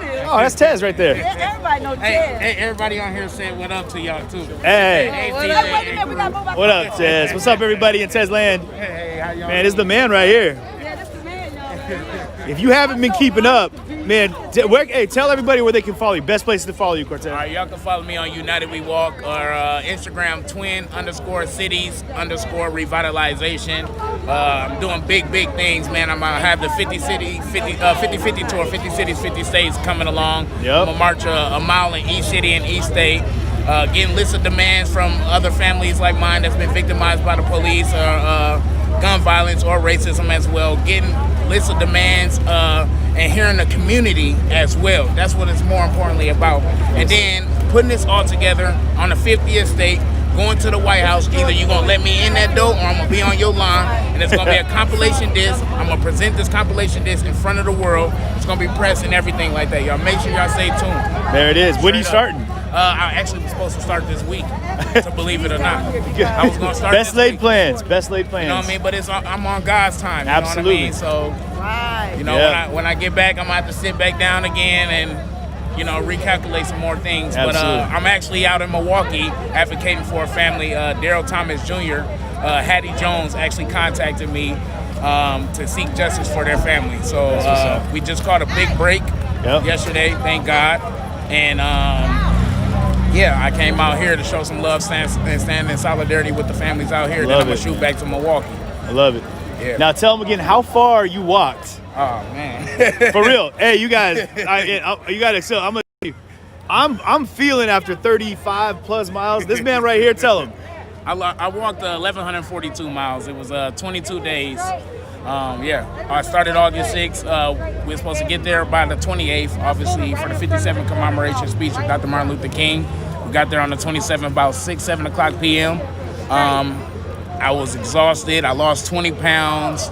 I still can't even eat right to this day. Honestly, I promise you I can't. I take a couple bites of some food and I'll be pretty much full. Most of the time I eat a lot of fruit and drink naked drinks or body armors, like because it got big the shout out fruit in Naked there. and Body Armor if you want to sponsor. Yeah, right there. Real talk. That's what I mostly drink because that's where I get my vitamins from and like my fruit and energy and everything like that. Yeah. So Yeah, shout out to them. Big shout out to Body Armor and big shout out to Naked Drinks. Man, over 1,100 miles. Did you discover a new land? Like, did you find yourself? Man, did you walk through a clearing? You're like, I just found new land. Honestly, along the way, it obviously it started off just a walk. It was a walk for George Floyd, my uncle, and then it ended up turning to be a walk for all by meeting other activists out here. It started off by honestly meeting Summer Dickinson out of Louisville, Kentucky. Okay. And she actually was like, you know what, King, it looked like you out here walking for a purpose. It looked like you out here walking for a purpose. It looked like you out here walking for a purpose. So then, she introduced me to the Breonna Taylor family, David McAtee family. And ever since then, it went up from there. I went to Freddie Gray neighborhood, spoke with LaToya Howell, spoke with a lot, Deontay Bell mom, Ahmaud Arbery mom, Tamir Rice mom, you name it, man. I spoke with a lot of families out here. And like I said, we will be getting a list of demands, putting together a compilation disc and presenting it on the 50th state in Washington, D.C. They ain't got no choice but to hear us. You already see us now. You ain't gonna, you know what I mean? Now you ain't gonna have no choice. What are we hoping to have accomplished with that? Like, what's like step one? Like, step one is, obviously you're seeing us, you're hearing us. We need to get some laws changed. We need to get some bills passed. Shout out to Danielle Brown, Mama Brown. I call her. It's Jalen's Brown mother. This is, for example, one of her lists of demands is that she want all body cameras on all university police. Okay. You have a gun and a badge, you're here to protect and serve, you should have a body camera on. She actually just got that passed. Oh, nice. So nice. This is what we hoping to accomplish by getting these lists of demands and list of demands from the mothers and victims, families that's been victimized, and the community by presenting this into the White House. Let's get some laws. Let's get some bills passed. That's what we're doing here. Absolutely. Yeah. It's amazing. So it ain't we're not just walking and talking. Right. We're actually doing something here. You know what I mean? Making moves. Yeah, we're making big moves. Absolutely. Here. Yeah, for sure. Let me ask you, because I've been super curious. When you want to take that? Yeah. There you go. It's just you can almost hear it better on the back. So I don't got my microphone all plugged in. On your march, what did like self-discovery? What was something you found in you that you didn't expect to find when you took that first step? When I took that first step, I had to look at myself, and I looked at my cousin Tim. I said, "Do you think we can actually do this, man? 1,142 miles. You know what I mean? I think we probably got about 10 blocks in, and I was just like, man, I'm sweating profusely. You know what I mean? I'm like, I'm out of breath. You know what I mean? Because before this, I was a smoker, drinker, and stuff like that. I just lost my mom last year, so I was drinking alcohol heavy. You know what I mean? This walk has changed me dramatically. I'm talking about dramatically. If you're not willing to change within yourself, how are you willing to change the world? So I changed. Within myself, God's been changing me every day. You know what I mean? Like I said, from eating, from drinking. I don't even drink no more. You know what I mean? I don't crave alcohol no more. God bless. Thank God for that. Yes, God is so good. And He's actually been giving me the strength and the courage to keep on pushing and to be out here to help other families out here. So that's what I done got from this walk. The courage, the strength, the heart from God. You know what I mean? That's what I got.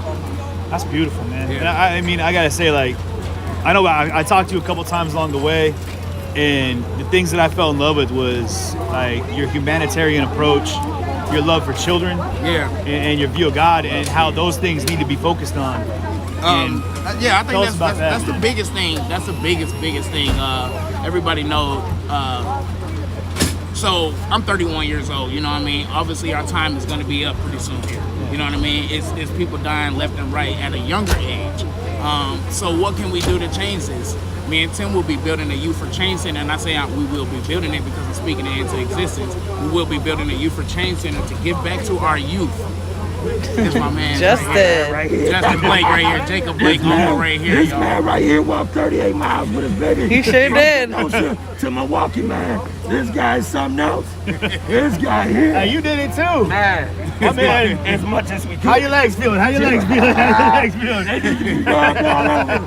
Oh my God. So again, you know, like I said, we're gonna be building the Youth for Change Center to give back to our youth, man.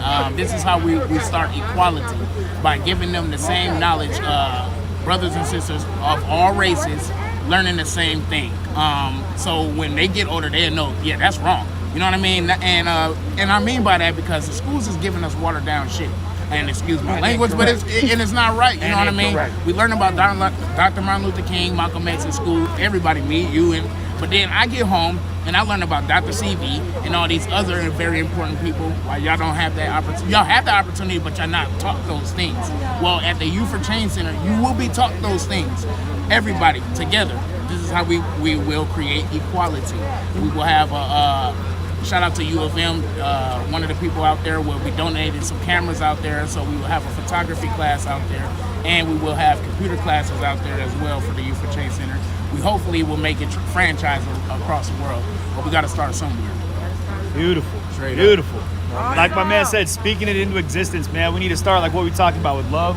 Start talking about things of peace, talking about what we can do to build collectively, cohesively, move as a unit, and push for equality for everybody, guys. We need to start with our children. Yes. Start giving back to the young people and make sure we build a platform of health and safety that they can use tools that we may not be able to see the rewards for it right now, but if we can plant the crops that they can sow the seed from, Yes. like let us be the workers, right? Yes. Let us give our today so that they can have their tomorrow. So they can reap the benefits. Absolutely, man. All the way down. I think it's powerful to see people out here making moves and doing things to bring awareness. I know you did. I mean, I got a chance to walk with you for almost 40 miles. Man. And you were out there from beginning to end, 1,100 plus. I mean, people are out here because they believe in what they believe in. We just read an article this morning. It was very interesting. There's a mayor in Compton that's getting ready to give $800 away every month to low-income families. That's great. So change is in the air, baby. Things are happening, and what? It happens around those that you elect. So please, everybody, get out and vote. It does count. It does matter. If you're not registered to vote, make sure you go register to vote. If you can't vote, if you're a felon, go bring 10 people. That's right. Go bring 10 people with you to go vote. That's right. You know what I mean? That's We right. got to start somewhere, y'all. This is what it looks like, yo. The revolution will not be televised. It's on Facebook Live, by the way, yo. Big ups to the red, the black, and the green. Unity now. One Africa, baby. Yes, Please. yes, y'all. Thank y'all. Come on, baby. Screenshot. 1 second, Africa. All right. Love. Man,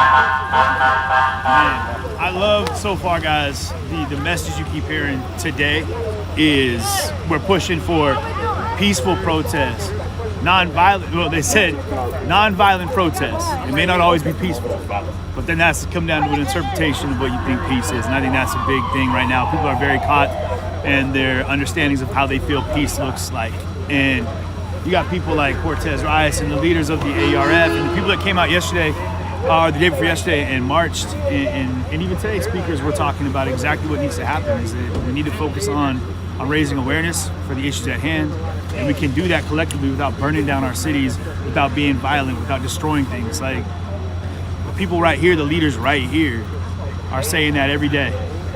How we doing?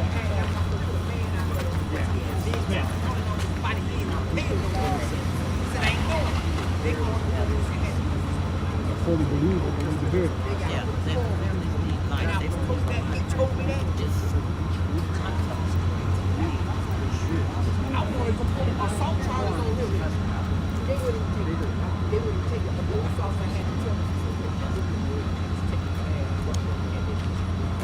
Sorry, guys.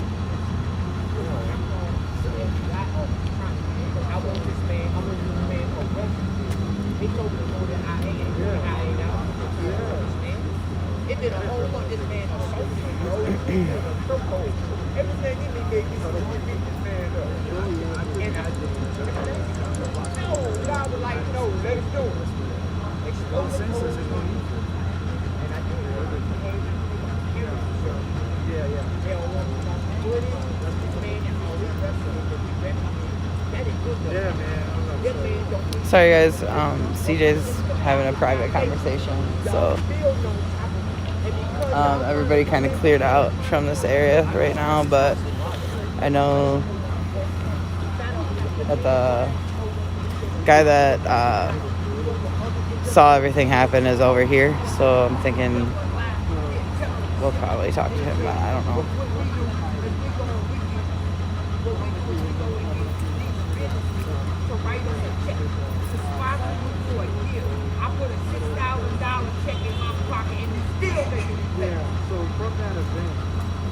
But ain't nobody investigating. Okay. They still been doing. Okay. I got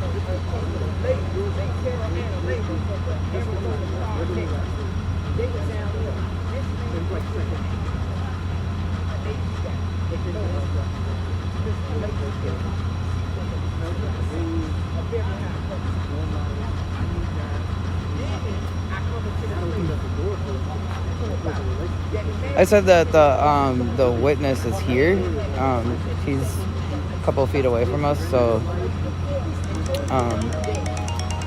yeah.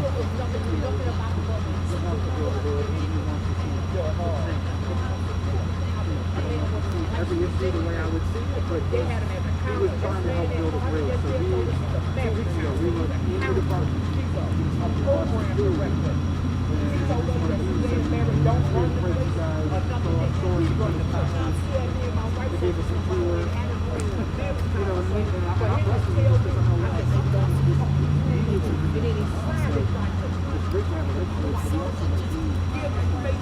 He's trying to get out there.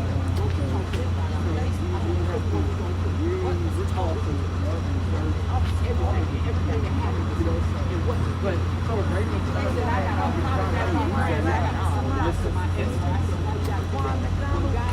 marry a woman, say everything. You owe that woman no everything. God forgive you, get on that connected to a friend or whatever. Don't worry about nobody else.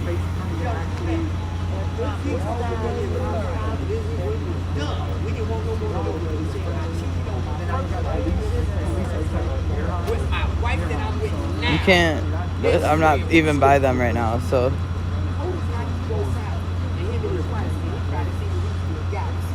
Yeah, sure. So we're down in Waukegan, Illinois. There was a police-involved shooting yesterday. So there was a march from where that happened at to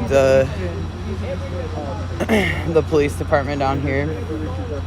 And there was a protest. Everybody kind of moved out now. Somebody's out here.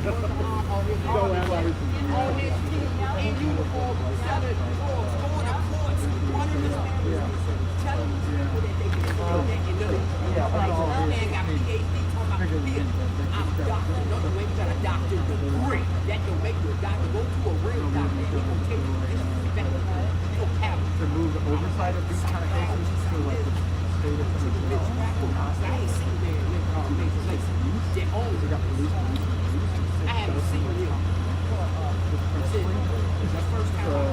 things like that and the things that can help bring some cases.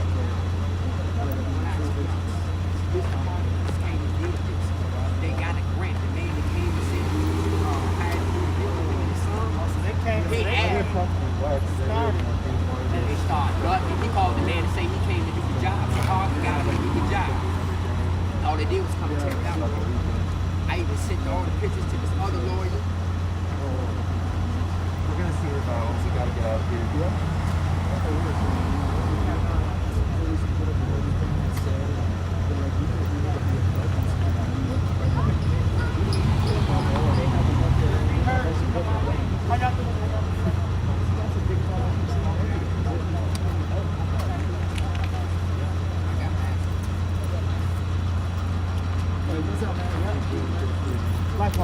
I think I got your number. Sorry. Do you care if I talk to you for a minute? I'm from CJTV. I don't know if you ever heard of it, but I know that you were the witness of the whole thing. So could you just kind of run through it for us? There, car was traveling. It came to a stop sign. The car came to a stop sign. Went to turn. They seen the police officer. The police officer ran behind his car. He didn't have a weapon at the time. He ran around his police car. He drew his weapon. He told him to stop first. Then he ran around the vehicle. He said stop again and just started shooting. He's saying he already gave an order to stop. So when he shot, I think he was justified. But he fired a shot, and the first shot killed the boy because I heard her say, "You didn't have to shoot him. You didn't have to shoot him." And she was saying, "I'm so sorry, sir. I'm so sorry, sir." And she put the car in reverse because the first shot killed the boy. She witnessed the boy get killed. The other shot hit her. because he was already shooting. She didn't know she was shot.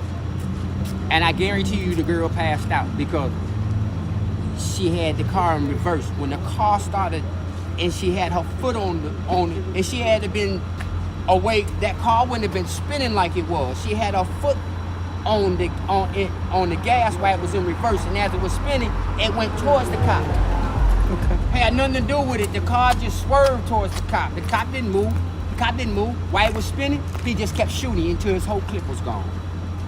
And then when they stopped it, when the car came to a stop, a police officer ran up to him. And I cannot explain this, but the cops were on foot. All the cop cars were all the way were around the vicinity. But there was gunshots right before then. And they were looking for somebody. That car came there, that officer there knew they had that car stopped from earlier. When that car came this way, automatically, he had the car across the street like this. They tried to turn to go around him. He ran around his police car and just started shooting. When they started shooting, they shot the boy. The girl got shot. The girl had them blacked out because the car started spinning and he kept shooting. He just kept shooting. When the car came to a stop, police ran up with shield barricade things. And because I heard the cop tell him, he said, go check on the vehicle. And the cop that ran up to him, I saw other cops coming with the shields. They ran up to the car and they were pulling him out of the car. The boy came out of the car, he was crippled. He fell. They kept trying to make him stand up. He can't stand up because he was in a vehicle accident. I learned that, you know what I'm saying, later on that night. And I thought I heard her auntie tell me that she had just gave him a walker and the walker was in the trunk of the car. So if they were stopped already by the police and let go from the house, then they already knew that boy was crippled. They knew who he was. They knew who she was. But this cop, I don't know how or why he was parked there waiting on, like, when the car came. My son seen it. He seen it. They pulled the gun out and started shooting. And ended up backing up, reversing into that building. When the police ran up, they kept trying to make him stand up. He can't stand up though. He can't stand up because he's shot and he crippled. Mm-hmm. While they keep trying to stand him up, he fell. When he fell again, he didn't get up. He died. That boy died right there, man. He died right there. The girl didn't know she was shot because she kept saying, you didn't have to shoot him. I'm so sorry, you didn't have to shoot him. She was shot. She didn't even know it. And they kept trying to tell her to raise her hands. And she could raise her hands. She was like, she was shot. She was shot. So the first shot that was fired, it hit both of them. It hit both the boy and the girl? Or not. It could have. And it was funny because the first two, there's 6 bullets. Okay. When I'm thinking maybe there was a misfire in the gun also because I didn't hear 6 shots. Mm-hmm. I only heard 4. Okay. I only heard 4. But there were shots going all off other places, man. And before then, the cops were searching everywhere around that area and flying. And they had the whole area surrounded. A lot of them was just already they was on foot. So they was on foot. Was the kid crippled or hurt before the shots were fired? I was told by a family member that he had gotten into a car accident a month before then. Okay. His aunt said he walked on crutches and stuff. So she brought him a walker. Okay. He couldn't stand up. Okay. When they were trying to force him to stand up after they got out the car, now man, he shot. And he bleeding. They trying to make him stand up and raise his hands up. He can't. Mm-hmm. He falling. He crippled. Mm-hmm. Not to mention you just shot him fatally. Right. So when he fell again, he didn't get back up. They drug him like a piece of meat and drug his dead body into the street. Then they went back over to where the girl was at. Then it came to do CPR on him. He was dead. They trying to keep everybody back now because they got a dead body in the street. So they pretending they doing CPR on a dead body.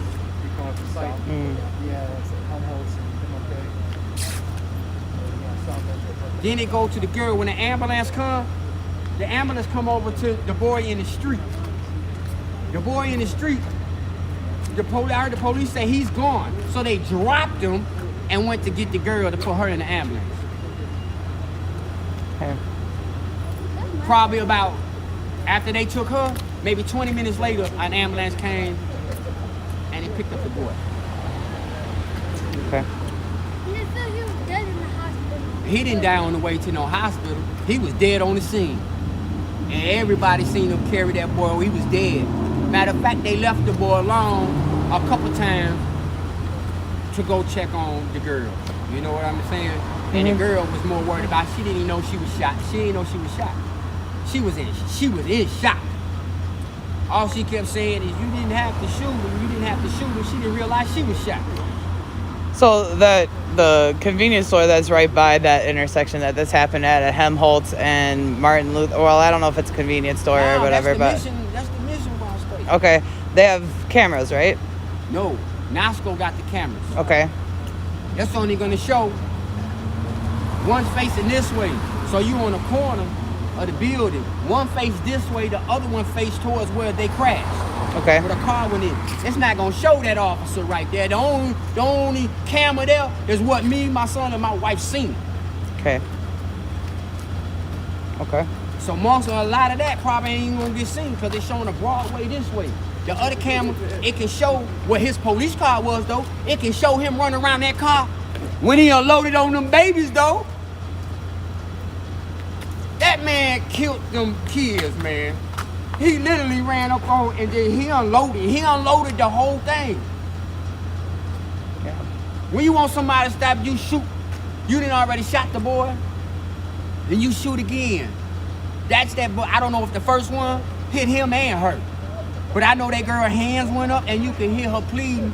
She said, we ain't got no gun. And the officer, her foot, she had to pass out. That's the only thing we thought, because we seen a car. We thought another police car smacked into it and that's why it was spinning. But when you think about it, her foot had to just been on the gas while they was already in reverse because the car was spinning around. And then he was still shooting while the car was spinning. When it spun around and it was coming at you in reverse, that don't exclude the fact that you shot them from the front of the car, you shot through the windshield. So they put the car in reverse to get away from the bullets. You was still shooting, even once you went in reverse. The girl passed out. That's the only thing I can think of. That's why they was swirling around in a circle. And when they was swirling around in the circle, he was still shooting into the, he ain't like this. Mm-hmm. Like he still had some more bullets finna come out. Do you know if the police had body cams on? I had no idea. They say that they had them on. If that's the case, you got a car that's parked here facing down Helmholtz Avenue, all the way down. Mm-hmm. The camera showed all the way down MLK. It's gonna have it on the angle. The other one gonna have it on the angle. The only police, what I'm telling you is, they had been canvassing something. They was in that neighborhood for something. And it was more shots that night. Something was going on. Okay. After they something prior to that this? That car was in front of their house. The mama told me she saw the police or whatever and say that the police let them go. Them shots happened. And I guarantee you them other shots happened right after, it was right when they let them go. Them shots happened after that. Like 3-4 minutes. Okay. Because when that car came back this way and passed us, they was coming this way. Wasn't no police following them. Wasn't no police chasing them. When they would come back this, for some reason they had one around the NASCO because somebody said they heard the girl screaming. I see the police running towards the back of the NASCO. They got guns out. They say the girl turned this way. The girl came up this way and then tried to go around the police car.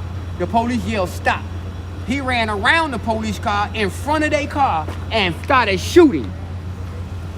So she put the car in reverse to try to save their life. Okay. And that's how she started spinning around and he was still shooting at him. He didn't stop shooting, man. He didn't stop shooting. And he reloaded the clip again like he was gonna shoot. What'd you say? He was gonna reload the clip again. He was gonna shoot again. You saw him trying to reload the clip like again? In the street.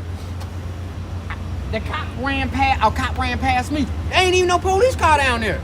What the hell were they doing in the neighborhood? What was going on? You didn't hear about anything else going on in the neighborhood? We heard the shots coming from that way, and the police was flying everywhere with no sirens on. They just got their lights on. Okay. And I mean, they flying everywhere. They got the whole place. Matter of fact, the block over from him hoes, because I ain't from Waukegan. I Sure. just moved here not too long ago, so I don't know all the streets. Sure. But the street that Family Dollar on right there, let me tell you something. They had everything canvassed. They was on Genesee.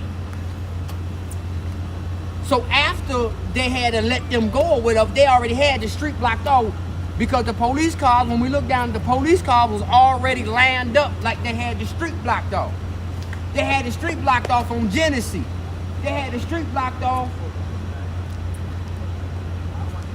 I think that's 8th Street of MLK. When them girl and that boy came around there, I'm telling you, he yelled, stop. They tried to go around the car, because he got the car like this in the street. It's like this. They was gonna go around the police car. He ran around the car. Boom, boom. That I know it. That when that first bullet hit that boy, because she said, you shot him. Her hands was in the air while the car going in circles. So you think her she just... hand up, look, when her hand up, the police, he almost shot her in the head. If she wouldn't have put her hand up, she'd got shot in the head. So do you think that when the car went in reverse, do you think that she was shot at that time and like panicked? I think she was already shot. Panicked and pressed the gas? He was already shooting. Yeah. But then she panicked and like pressed the gas instead of the brake? Hit that gas, because she was in reverse. Okay. I think she was trying to get away. Somebody shoot you. You in front of them. Yeah. I'm not going past you. Because you shooting already. Okay. I don't know if audible, but I hear the shooting. He see the fire coming out the gun. Mm-hmm. So you shooting at me, I'm gonna probably, that's what she did, a normal thing. You freaking out. You done put the car in reverse, but you didn't got shot. You didn't passed out. Your foot on the gas. Sure. You gonna say she tried to hit you in reverse. You done shot the girl. She ain't got control of the car. What you mean? Sure. And that's what happened. He ambushed that car. He ambushed the car. Thank you for talking to me. What's your name, man? Daryl Mosier. Daryl Mosier? Yeah, he ambushed the car. Yeah, they had a radio in one car, but out in the middle of the street, the car was flying like that. They had a radio, the cop with a gun. And then when the cop got there, when the other cop was there, right? When the cop ran up and then he said something to the cop said, I wasn't here. The cop told that cop, he said, I wasn't here. That's exactly what he said. Now, when the other cops got in, they keep trying to put the tape.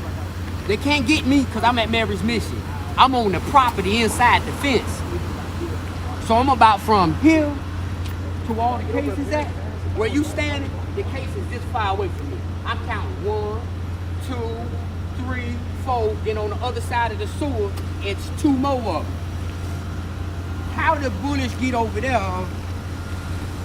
when he running around his car parked like this. When he's shooting, man, the car spinning, he like this. You know what I'm saying? Mm-hmm. They killed them babies, man. They killed them babies. All over something that was going on in the neighborhood. And they was in the wrong and they realized it, and I think that's exactly why that man said. He said, I wasn't here. But he was the officer that first ran up to him. And he ran past me. Where y'all coming from? I'm walking towards where he's shooting. I'm just standing there. It's an SUV here. I'm seeing the car spin. This police come this way. He got his gun out. He running past me. I moved to the other side of the street. Now I can't see what's going on. All I hear is boom. I'm thinking another police car ran into him. And that's how they hit the building. But when I think about it, she was already in reverse.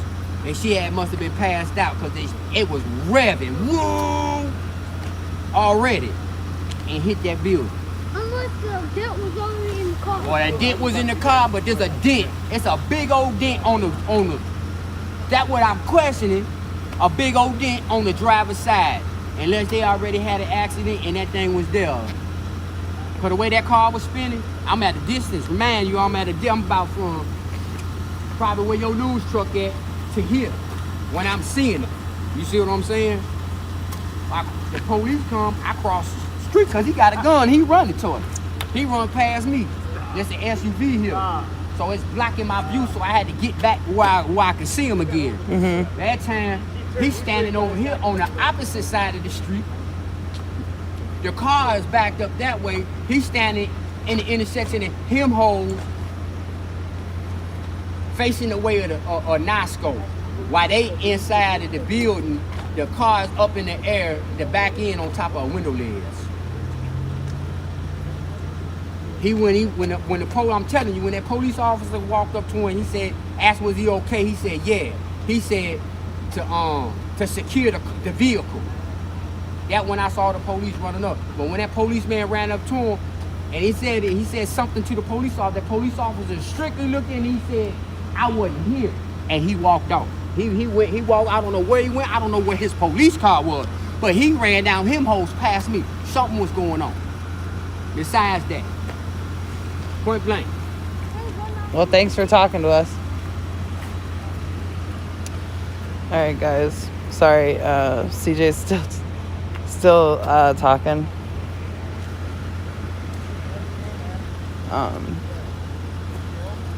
Just wanted to hear what that guy had to say because I know that he was there.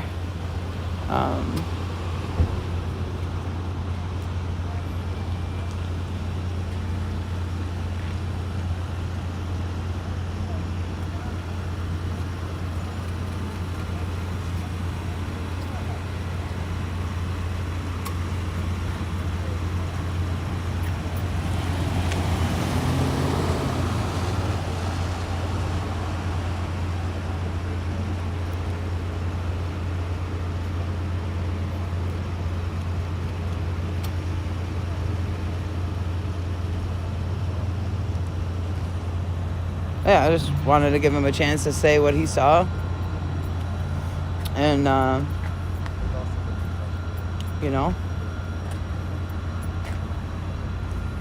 whether it adds up or not is, I don't know. I wasn't there.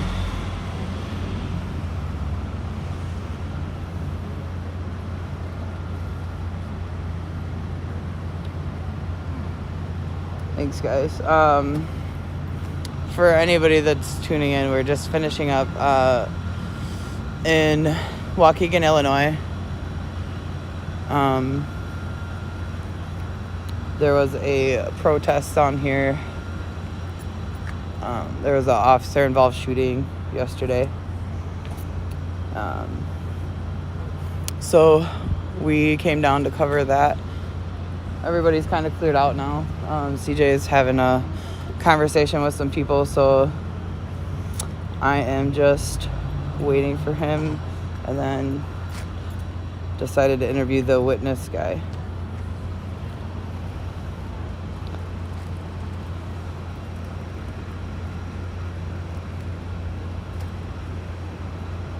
I don't remember his name off the top of my head right now. Sorry.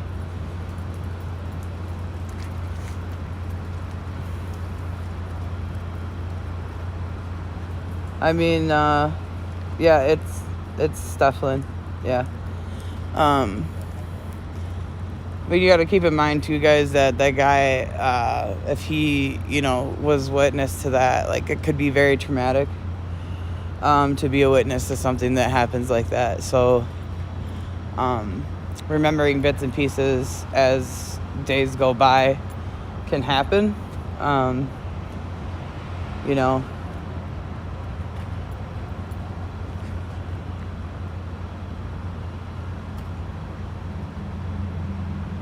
Are there more protests planned? As of right now, I'm not sure. He was supposed to be flying home today, but he's not leaving until Saturday. Has some... CJ's over here talking to some people. I could just show you him for now, I guess. I'm feeling good. Feeling good.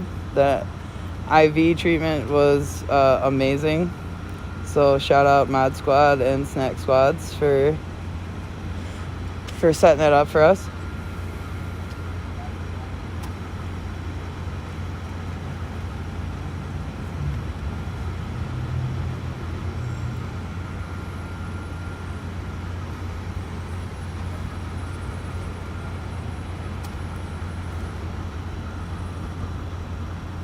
I'm just trying to read comments on my other phone here so I can at least answer some questions while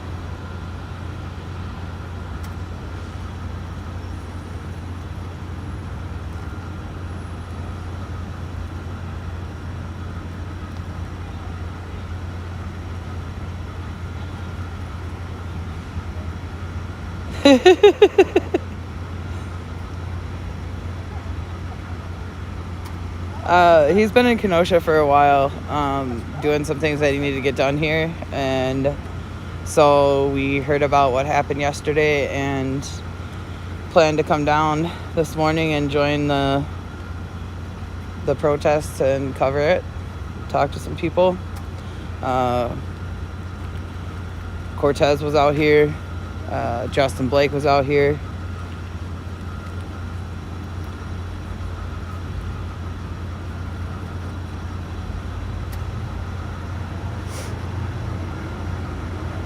And Waukegan's about 30 minutes from Kenosha, so it's not very far.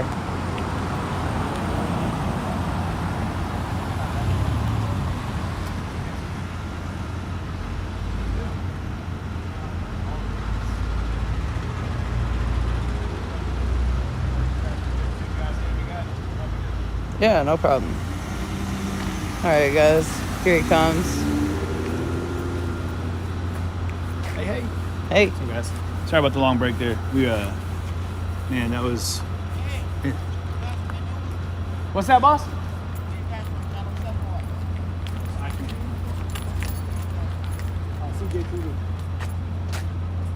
Yeah, I do an online video. So, yeah. That's your sister, right? And your Are you guys okay with being on camera? That's your daughter. That's right. You mind if we talk to you real quick? You don't have to if you want to. I know you're going through a lot right now. You don't got to talk about anything right now if you want to. But just let me ask you. You can get a second. Yeah, that's fine. All right, guys. I'm just gonna go by my car. So.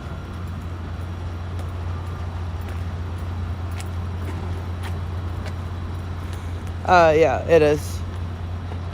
It's about 30 minutes. I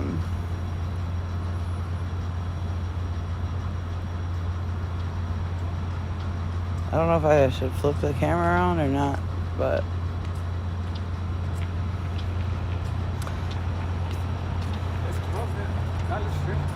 sorry?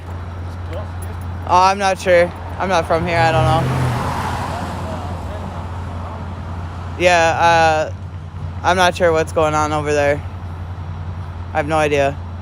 You could go in the county building right here, though. This county building. Yeah. You can go in there and you can ask them. They'll know if you can get into that building or not. Because the sheriffs are in this building here, so they'll know if you can get into the Waukegan City Hall or not. But I'm guessing probably not. Yeah, right here. Or yeah, right there. There's a car down there, yeah.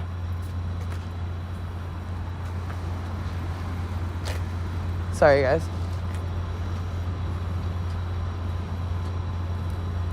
CJ is talking to the part of the family right now. So they just didn't want to be on camera. So he's over here.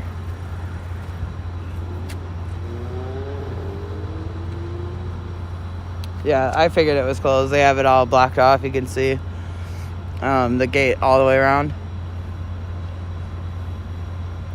And then this building next to City Hall is the corner office. Thanks, Mike.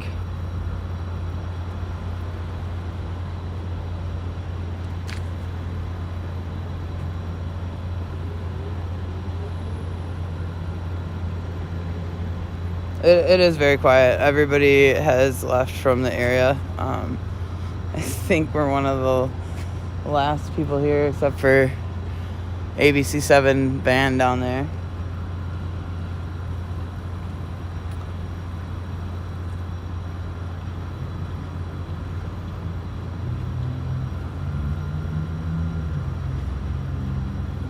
No. Yeah, the Waukegan City Hall is this building with all the windows. This building that's next to it is the county coroner, it says. Coroner's office, county of... Yeah.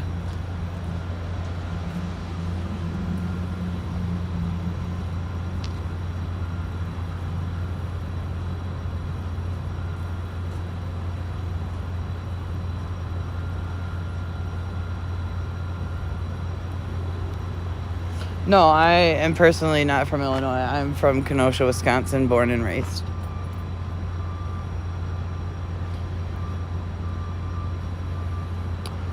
Well, hopefully it doesn't get nasty here tonight, but if it does, I guess you know where we will be at.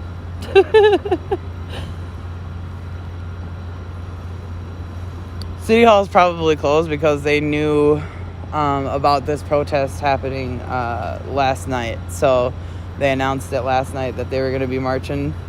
So they probably shut it down just for that reason.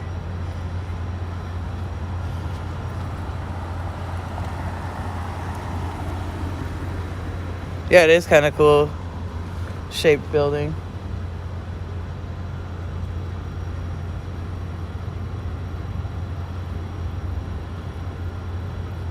Knock on the door of the brewery. What brewery? Yeah, Andrew got home okay. He went home to snow though, so he wasn't too happy about that. Got that limp on now. You got that limp on? Yeah, that's actually the father of Tafara, who was shot in the car in the shooting here today, and with Marcellus. Really sad. So what happened was what he was saying has happened was when she was hit, she didn't really know she'd been hit, but she just started kind of going, losing kind of function, and was trying to get away from the bullets that were coming through, and that's when Marcellus was hit and then killed.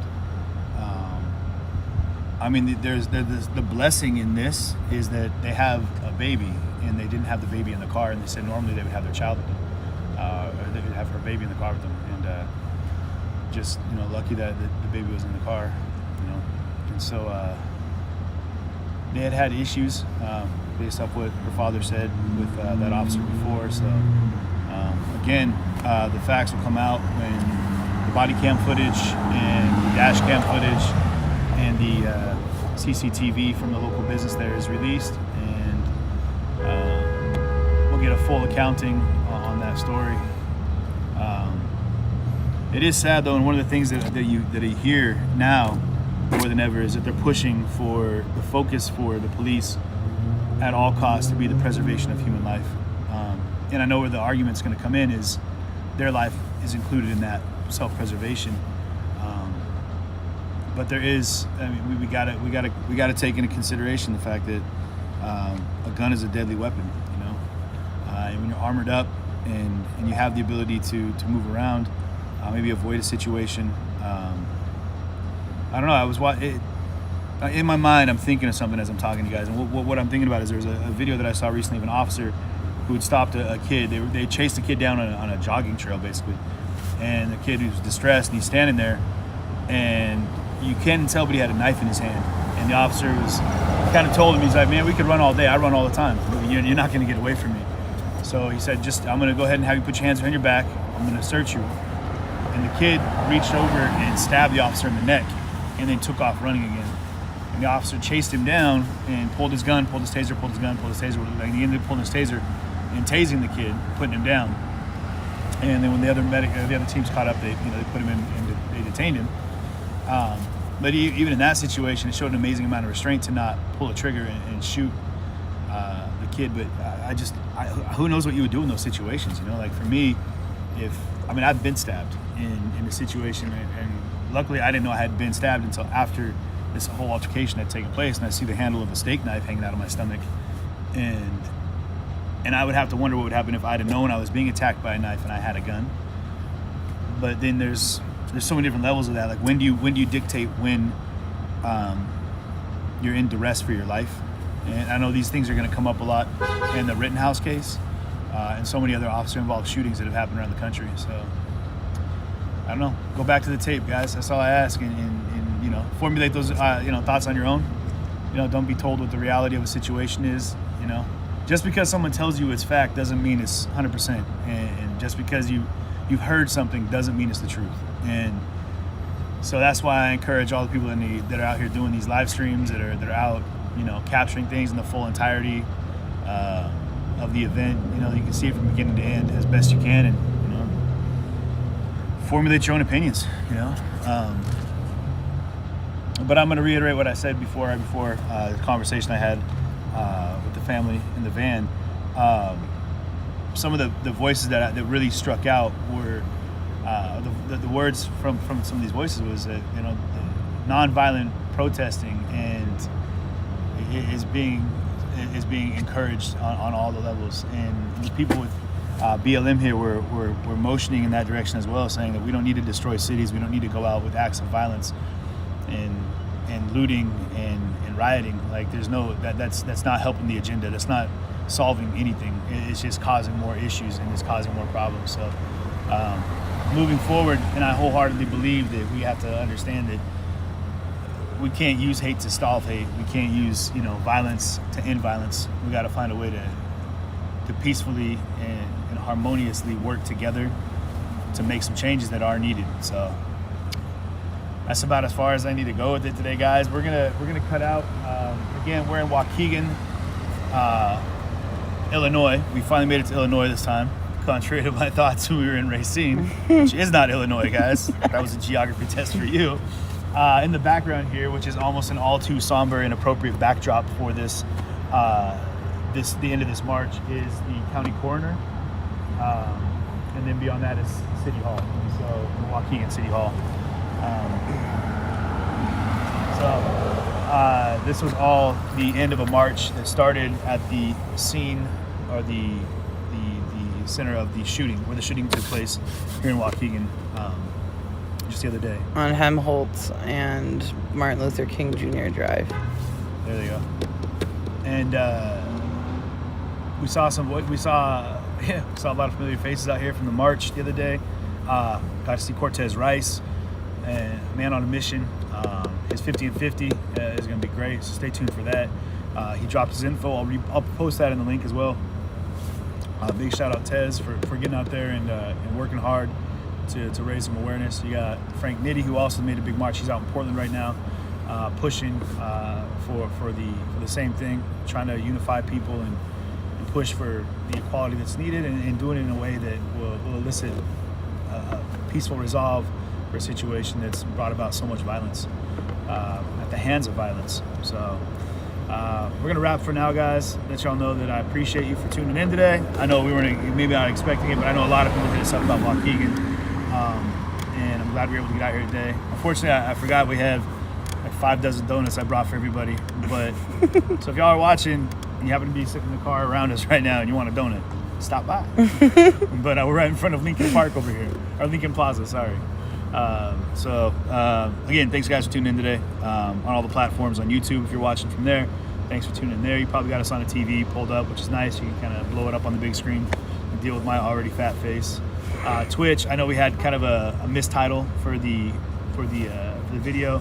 Hopefully we got that figured out. If you're on Twitch, it's not a 38-mile march. That was the other day. And if you're on Twitch, hopefully we got that figured out. But if not, there's correction there. and everyone that's on Facebook that stuck with us. Again, anyone on all the channels, like, subscribe, follow, notifications, all that stuff. I don't really know the order you're supposed to say it in, but do all of that, and share the page. Share it with friends, family, people that want to be involved with what we're doing here, and showcase the stories as they happen, and get interactive with the news that's happening around you, or at least the stuff that I'm involved with. Because I'm here to ask questions, and I hope you guys know that every chance I get, I try to reply to comments now and make sure we're interactive in the community. So all the mods that are out today and we're on the march with us, you guys are amazing. Thanks for riding it out. So get out and vote, y'all. We got a lot of stuff happening right now, and we got the debate tonight, I believe. Tune in for that, guys. I might be hosting a video tonight, which will be a debate reaction. So I'm gonna have the debate going. I know Drew's doing the same thing, and I gotta tell you that the first debate was hard to watch. I got like an hour into it and I had to turn it off. I was like, I can't do this anymore. Can't do it. So I'm hoping that today will be better than the last debate I tried watching. So maybe you guys can hang out with me while I do that. We can all watch the debate together. But yeah, register to vote. If you're a felon and you're not under community custody right now, register to vote. Get out and vote. I know you probably have a more intimate view of anybody of the inside of the systems and how we can make changes there. So let's go ahead and encourage people around you. And like I said here, if you are in community custody, grab 10 of your friends. And reiterating what they're saying, but it doesn't matter. Like, talk to your friends, talk to your family, have those conversations that apparently are taboo now. Let's take the taboo out of politics and religion. Let's bring it back to our dinner tables, and start, liberating ourselves to have these conversations without it being some upheaval of controversy. It shouldn't be like that. That's making a divide in our own homes, and we don't need that. So. I always feel like there's so much I want to say to you guys at the end. It's so hard to say goodbye to you guys. But yeah. Anyway, yeah. Let's work on that, y'all. Keep doing this together. Doing the best we can. Love you guys. Take care.